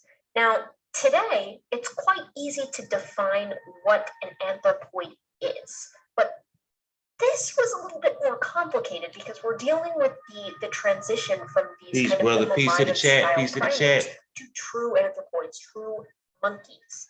And there were some pretty strange looking beasts wandering around in these far-flung forests. So what is it that actually defines an anthropoid? Generally speaking, anthropoid primates have a specific set of traits that include smaller orbits that face to the front and are completely closed in the back, unique structures in the eyes that lend themselves to vibrant color vision, some derived traits in the feet and ears, and most importantly, larger brains relative to body size. We could go into the minutiae of the specific foot structures that make the anthropoids so unique, but it can be a little bit dull, and so I'm going to kind of just leave you with the impression that these structures were the precursors to what would eventually allow habitual and then obligatory terrestriality in these old world monkey lineages. I appreciate the likes, y'all. Our own. So where did this happen? Allow me to set the scene. Some 37 million years ago, the Fayum area of northern Egypt was a subtropical to tropical lowland coastal plain with damp soils and seasonal rainfall that supported an abundance and variety of vegetation, including lianes, which are large vines, tall trees, and possibly mangroves, as well as a large and varied presence of vertebrate This is Egypt in the Miocene, y'all. The strand line was close by, and principal Jebel Qatrani formation streams were probably brackish, several way kilometers back then, inland, way tidal millions inversions. of years ago. Sediments of the Jebel Qatrani formation were deposited by several large and meandering streams associated with minor, but sometimes extensive flood-based ponds. These rocks provide no evidence for the former existence in the early tertiary time of a sort of proto-Nile river. Large accumulations of silicified fossil logs were transported only a short distance before burial. The higher primates lived in this paleo environment, and the postcranial remains of them demonstrate that these animals were indeed arboreal creatures. Now, before we actually get into meeting some of these wacky inhabitants, we have to discuss something that's very important and is an absolute nightmare when we get right down to it, and that is the subject of categorizing the early anthropoids. Yeah. The early anthropoids would give rise to the New World primates, that is to say, the platyrrhines, as well as the Old World primates, the catarrhines. Their main difference, oddly enough, is simply how their nostrils open. We are catarrhines as our See, we catarrhines. We come out of the catarrhines. If they answer your question, more true, we come out of the catarrhines. The catarines, or colloquially called the old world monkeys, or old world, I prefer to say old world simians. Those are the catarines, and the catarine breaks off into today the cereopithecioids and the hominids. Them the two sub branches that still survive, that still alive to that.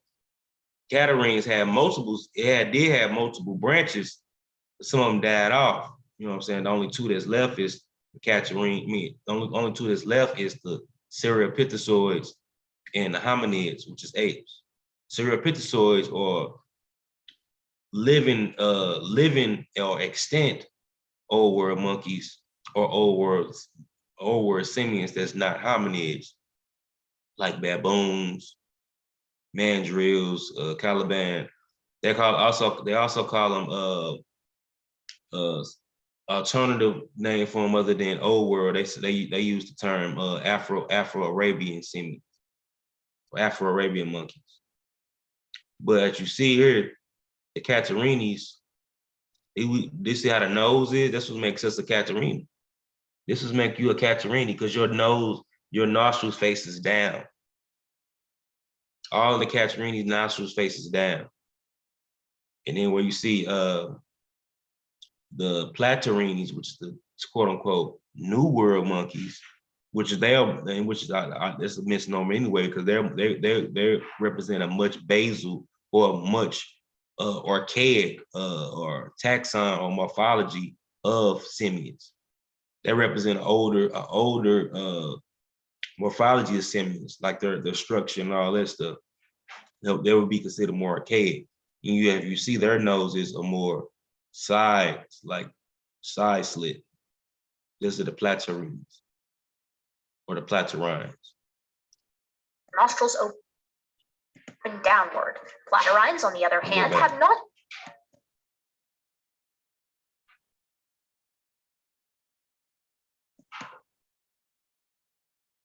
Creatures. See what the experts say. Before we actually get into meeting some of these wacky inhabitants, we have to discuss something that's very important and is an absolute nightmare when we get right down to it, and that is the subject of categorizing the early anthropoids. Categorizing the early anthropoids, let's get it in. Let's get it in. That is to say, the Platarines, as well as the old world primates, the Catarines. Their main difference, oddly enough, is simply how their nostrils open. We are Catarines, as our nostrils open downward. Platarines, on the other hand, have nostrils that open to the side. Now, since Platarines ended up in the New World of South America, we know that a rafting event from Europe or West Africa landed them there. Now, the when of all of this is admittedly a bit dicey, but the range that I tend to find is typically 30 to 40 million years ago, which is quite the range, particularly since we're dealing with the primates that existed before the split, the old and new world monkeys living at the time of the split, and the respective radiations of each after the split. After the split, it's a bit of a giant mess, but that's okay. Because you still had shit living. I'm going to break you still had basal. You still had basal forms. Some 30 to 40 million years. Because you still had basal forms still living around. You still had newer forms. You know, that's what she says, a big old mess. Years ago, we have a radiation of catarine primates in the Fayum, that lovely getaway area I just mentioned. The groups that emerge here can generally fall in. It ain't 3 o'clock where I'm at. I'm in Central Time. It's 1:59 where I'm at. 4 categories, and that would be the parapithecids, the proteopithecids, the oligopithecids, and the propliopithecids. Now, you might remember these guys from a previous video, albeit with a brand new member, the proteopithecids. Now, I wasn't taught about the proteopithecids, but they've kind of recently become all the rage, so I've taken the time to look into them a little bit, and they're very interesting little animals. Now that we have an understanding of these basic players, we have to cover one more. Rock with me, got seven viewers right now. Of monkey radiation with regard to crown versus stem groups. If you're wondering what those are, allow me to elaborate. The long and short of it is this. Crown groups are groups that exist today and can be traced back to a common ancestor. Stem groups are dead ends and basal to a crown group. For instance, in this group of hominoid primates, each of the extinct dead end of our lineages is considered to be a stem group because they are more closely related to us than to living chimps, but are no longer around. The crown group involves all of us survivors and also all of the extinct species up to the last common ancestor. Are ya confused yet? Anyways, a lot of confusion that comes from dealing with all of this monkey business boils down to not knowing whether we're dealing with a stem or a crown catarrhine. So let us consider this vast cast of characters first, and then we can try to suss out what on earth is going on. First up are the parapithecids, thought by some to be the stem catarrhines and by others to be stem anthropoids. Either way, these guys have no living descendants alive today. Opidium phiomex existed around 30 million years ago. It is thought to have been a frugivorous and diurnal animal thanks to many of the features seen in its orbits, and it likely moved around in the treetops similar to how squirrel monkeys do today, clamoring and leaping. Opidium also had sexually dimorphic canine teeth, with males sporting the larger size. So a great many catarrhines have sexually dimorphic canines in favor of males thanks to their social system being highly involved in male competition. On the flip side, few platyrrhines differ in canine size among the sexes. So at first glance, it seems like this could be a stem catarrhine, right? Since it has a derived social system, but then convergent evolution is always a possibility. Parapithecus, a close relative of Opidium, was quite similar in morphologic aspects that we can compare.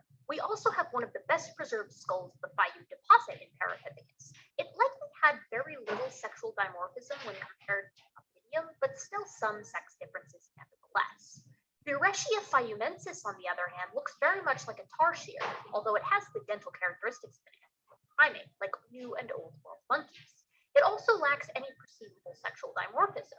So perhaps Burechia actually is a stem anthropoid, while the other two have traits of stem catarrhine. Yeah, basal. Stem mean basal. Proteopithecus shares like archaic modern platyrrhines, from its locomotion style of chronograde walking and leaping in trees to some of its dental traits. But at the same time, there was high sexual dimorphism for this animal in the canines of the males, which is unusual for New World monkeys. Perhaps Proteopithecus is a divergent member of whatever species left the New World, albeit convergently evolved for some of the cercopithecoid traits. How about those oligopithecids? Proteopithecus is sometimes lumped in with these guys. One member of you right. I'm gonna start doing them more early, bro. I had a lot of shit to do today. Catarrhine, no notes on whether or not it is crown or stem.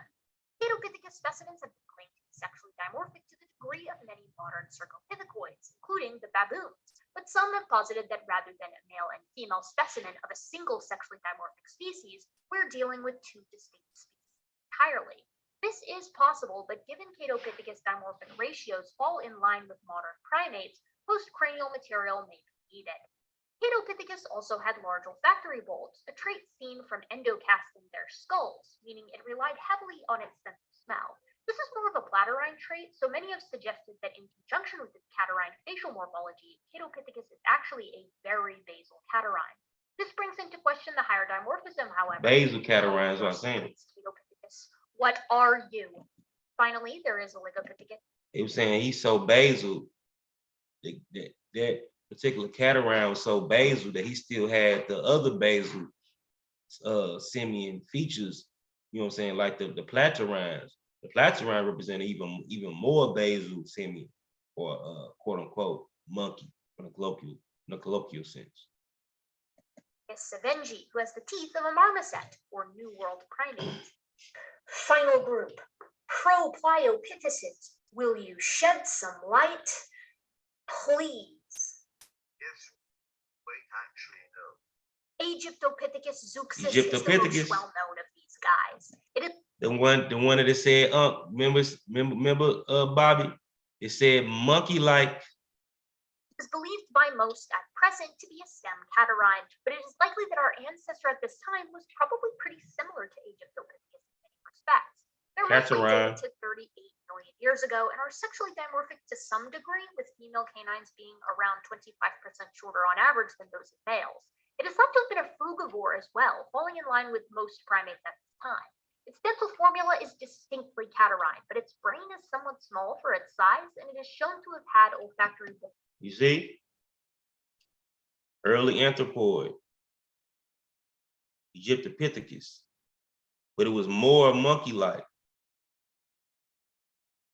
It was somewhat ape-like, more monkey-like. That's how you know it was the basal form before you got to that. It's the early ape.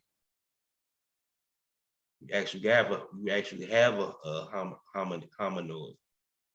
It's the Dryopithecus. Bulbs that are still pretty large. So which of these guys can we refer to as family within our direct line, really?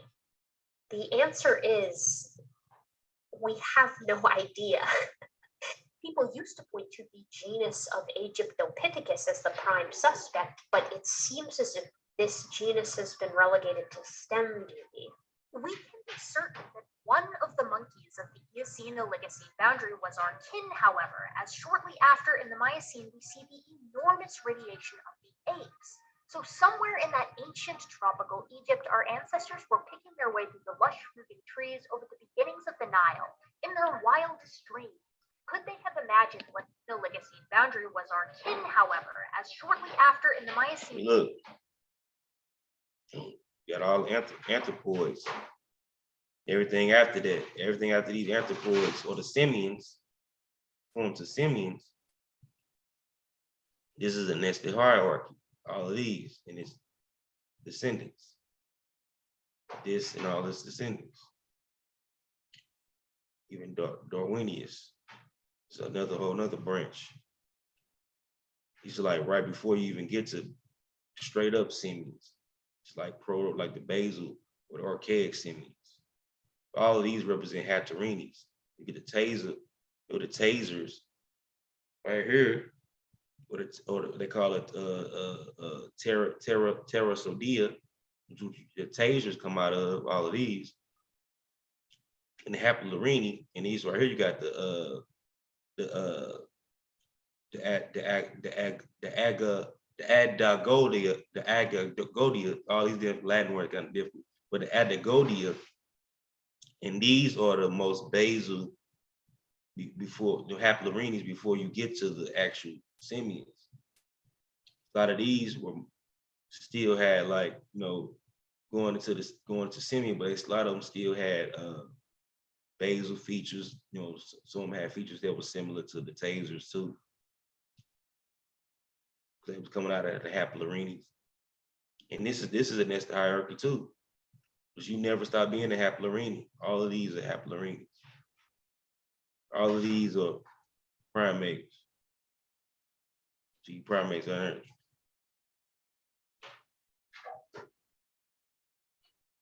we see the enormous radiation of the apes. So somewhere in that ancient tropical Egypt, our ancestors were picking their way through the lush fruiting trees over the beginnings of the Nile, in their wildest dreams. Could they have imagined what their homeland would become a mere 30 million years later? Catch you next time when we explore the rise of the planet of the apes. Miocene edition. Caesar, no, please. That was fire. That was fire. Follow the channel. Gut Sick Gimme. Gut Sick Gibbet. Gibbet. The Gut Sick Gibbet. And she's a let me show y'all who she is. Who Erica Matthews is.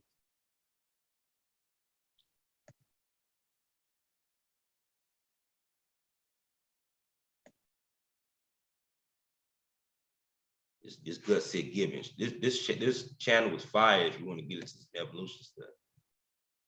His sister teaches some fire science. Description. Welcome to Gut Sick Giving. I'm Erica. We're Erica Matthews. Look up on Facebook. A current PhD student in biological anthropology I have a master's of research degree in primate biology, behavior and conversation with a BSA, bachelor's degree in pre-professional animal science and minors in anthropology and in biology. She's an expert.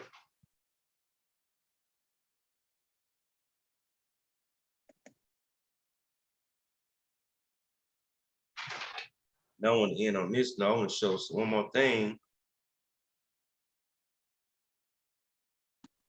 Right on, right on. With Thomas Holtz.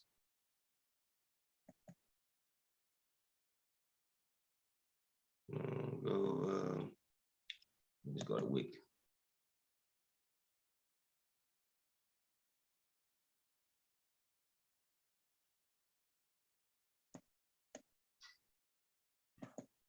Thomas Holtz. That's the other. That's one of the other experts I used tonight. He's a vertebrate paleontologist, author and principal lecturer of University of Maryland, where Unc hometown, department of geology. He was published extensively on phylogeny, morphology, and ecomorphology of the locomotion of terrestrial predators, especially Tyrannosaurid and theropod dinosaurs. So he's a paleontologist. He's an expert. He knows his shit. He knows his taxonomy. He knows his cladistics. And I use her today too. Monkey All the Way Down. This is a fire article on Sapiens.org, it's a platform where the actual experts write the blogs, not journalists. These are the experts writing the blogs. Actual anthropologists and professors and associate professors. She's an associate professor. That means she's on her way to become an actual professor. Associate professor is in between when you're about to become a professor. Went into about that. If y'all want to see it, go back and look at that when I read this part.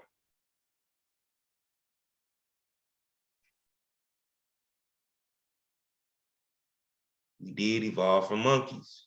You see what she said? Yes, we share ancestors with monkeys.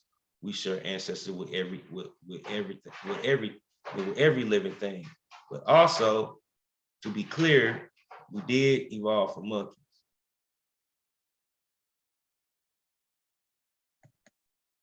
You're more closely related to them than everything. Other non-hominoid or non-human simians or non-human primates, because all primates are not simians.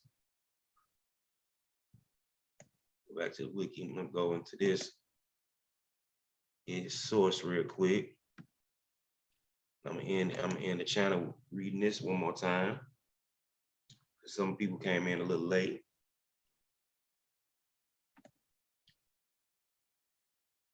It was the most official, in this community, people probably say this is more official source. They actually come from the college website. Got the University of Maryland stamped on it. All of my stuff was official sources too, because they're actually experts, no matter how, and get around that no matter what. They got the credentials to talk about this shit. Don't gotta write a paper, you don't gotta write a book, you don't have to be a professor. Everybody don't do that. You got that degree, got the training to talk about this shit, to have a discussion about this shit, to ask other experts them type of questions. You expert. My bad. Okay, right here. The fossil records, the scattering of Africa, origins of humanity. This is fire. This is fire. Like I was saying in St. Louis, it was fire. You hear me?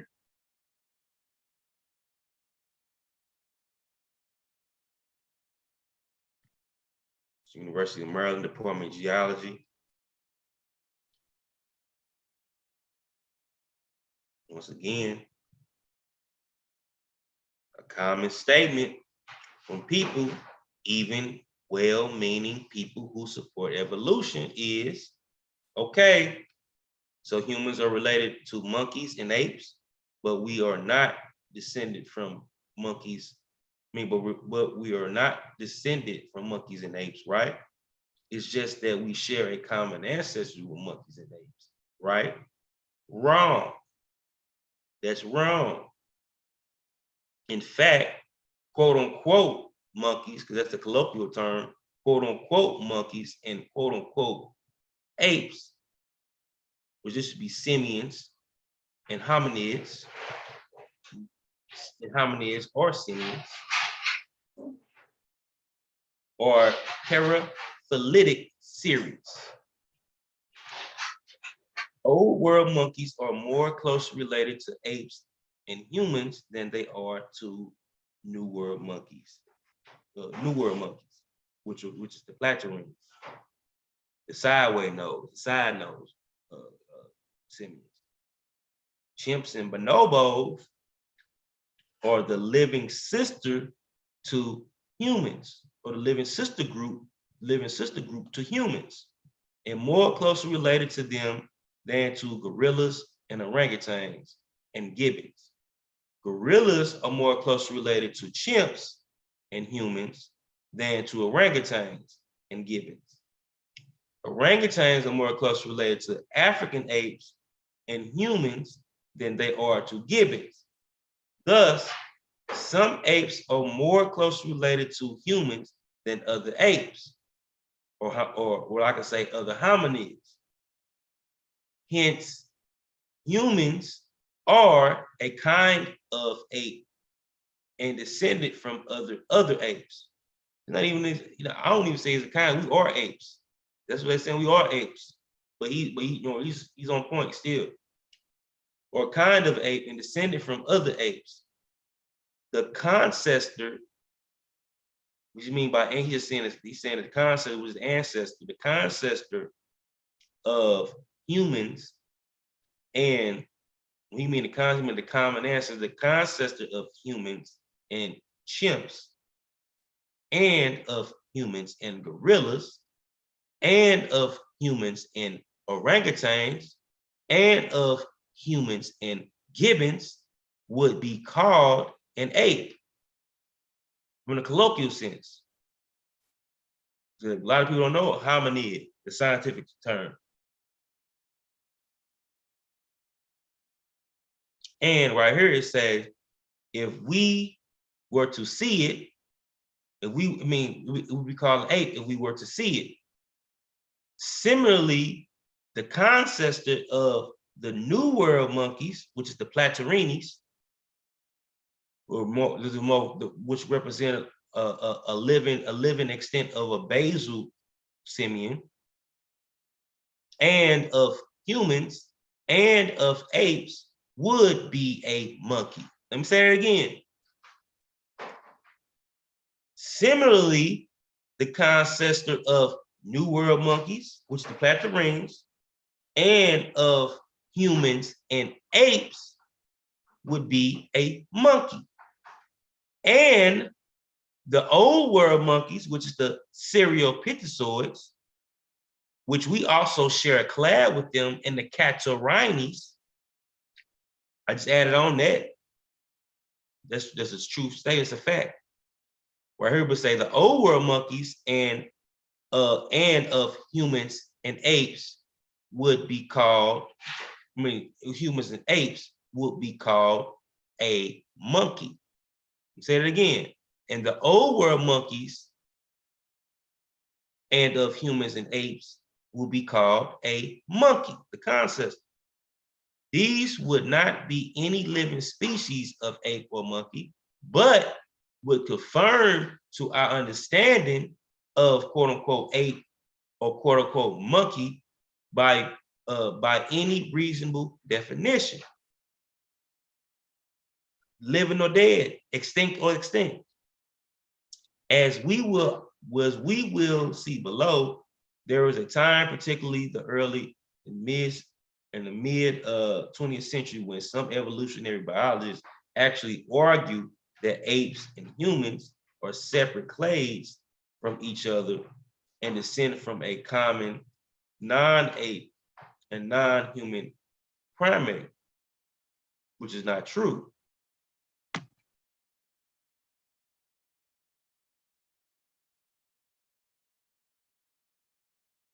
See, they say, well, there was a time, they used to argue that, where it said, as well as we see below, there was a time, particularly in the early mid 20th century, when some evolutionary biologists actually argued that apes and humans were separate. They used to argue that, I ain't saying it no more, separate from each other, descended from a common non-ape, non-human primate. That ain't true. That's not true. Because the common ancestor, based on monophyletic, was an ape, was a hominid.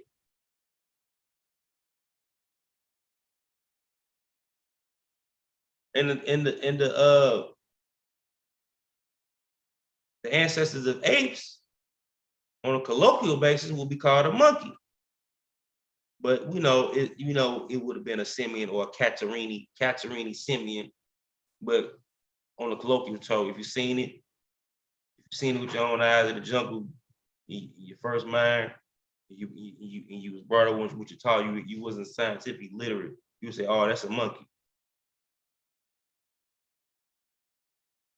Or even you had the basis. But one day I'm gonna dig in. I just want to show a little bit of, we're gonna dig into this article even more on another show. Really talk. This is a college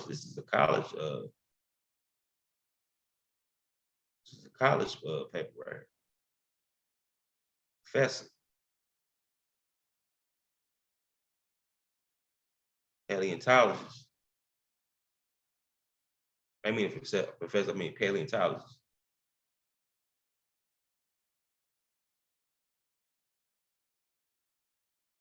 But yeah, man, glad y'all rock with me. And if you get a chance to, in more to true, check out in the middle of my video, I had another video with Aaron Raw. He was going in about monkey and turtle controversy. The video you will see it, pretty good video for him. He was going in too. But this is my part 2 of monkey business. Simian is the order. Simian is our order. We are simians. We are hominoids, which would colloquially be called apes. And our ancestors monophylically from a cladistic standpoint, our ancestors, us being apes, would have been colloquially identified as monkeys. All right, I'm out of here. Peace. Stay safe and stay dangerous, y'all. And happy holidays. Be safe out there. Stop sharing. And I'm out. Peace. Right on for rocking, right on for looking, y'all. Right on for viewing my channel. And we will be doing more shows like this too. Like, this really my lane. We're gonna talk about a lot of stuff too, history, all that shit. You know what I'm saying? All type of science. But next week, I'm gonna try to jump back on the Nubian subject. I jumped on Nubia last week, but I still got to continue that little series. I might do some little stuff on this too before I do that, but we have to get this out the way. This is heated battle. No, man. This battle was heated behind the stage. I was not letting up. Was not letting up. Trying to jump me like a gang member. Could not hold me down. Could not knock me down. Tried to jump me. I was beating up everybody. They know I would.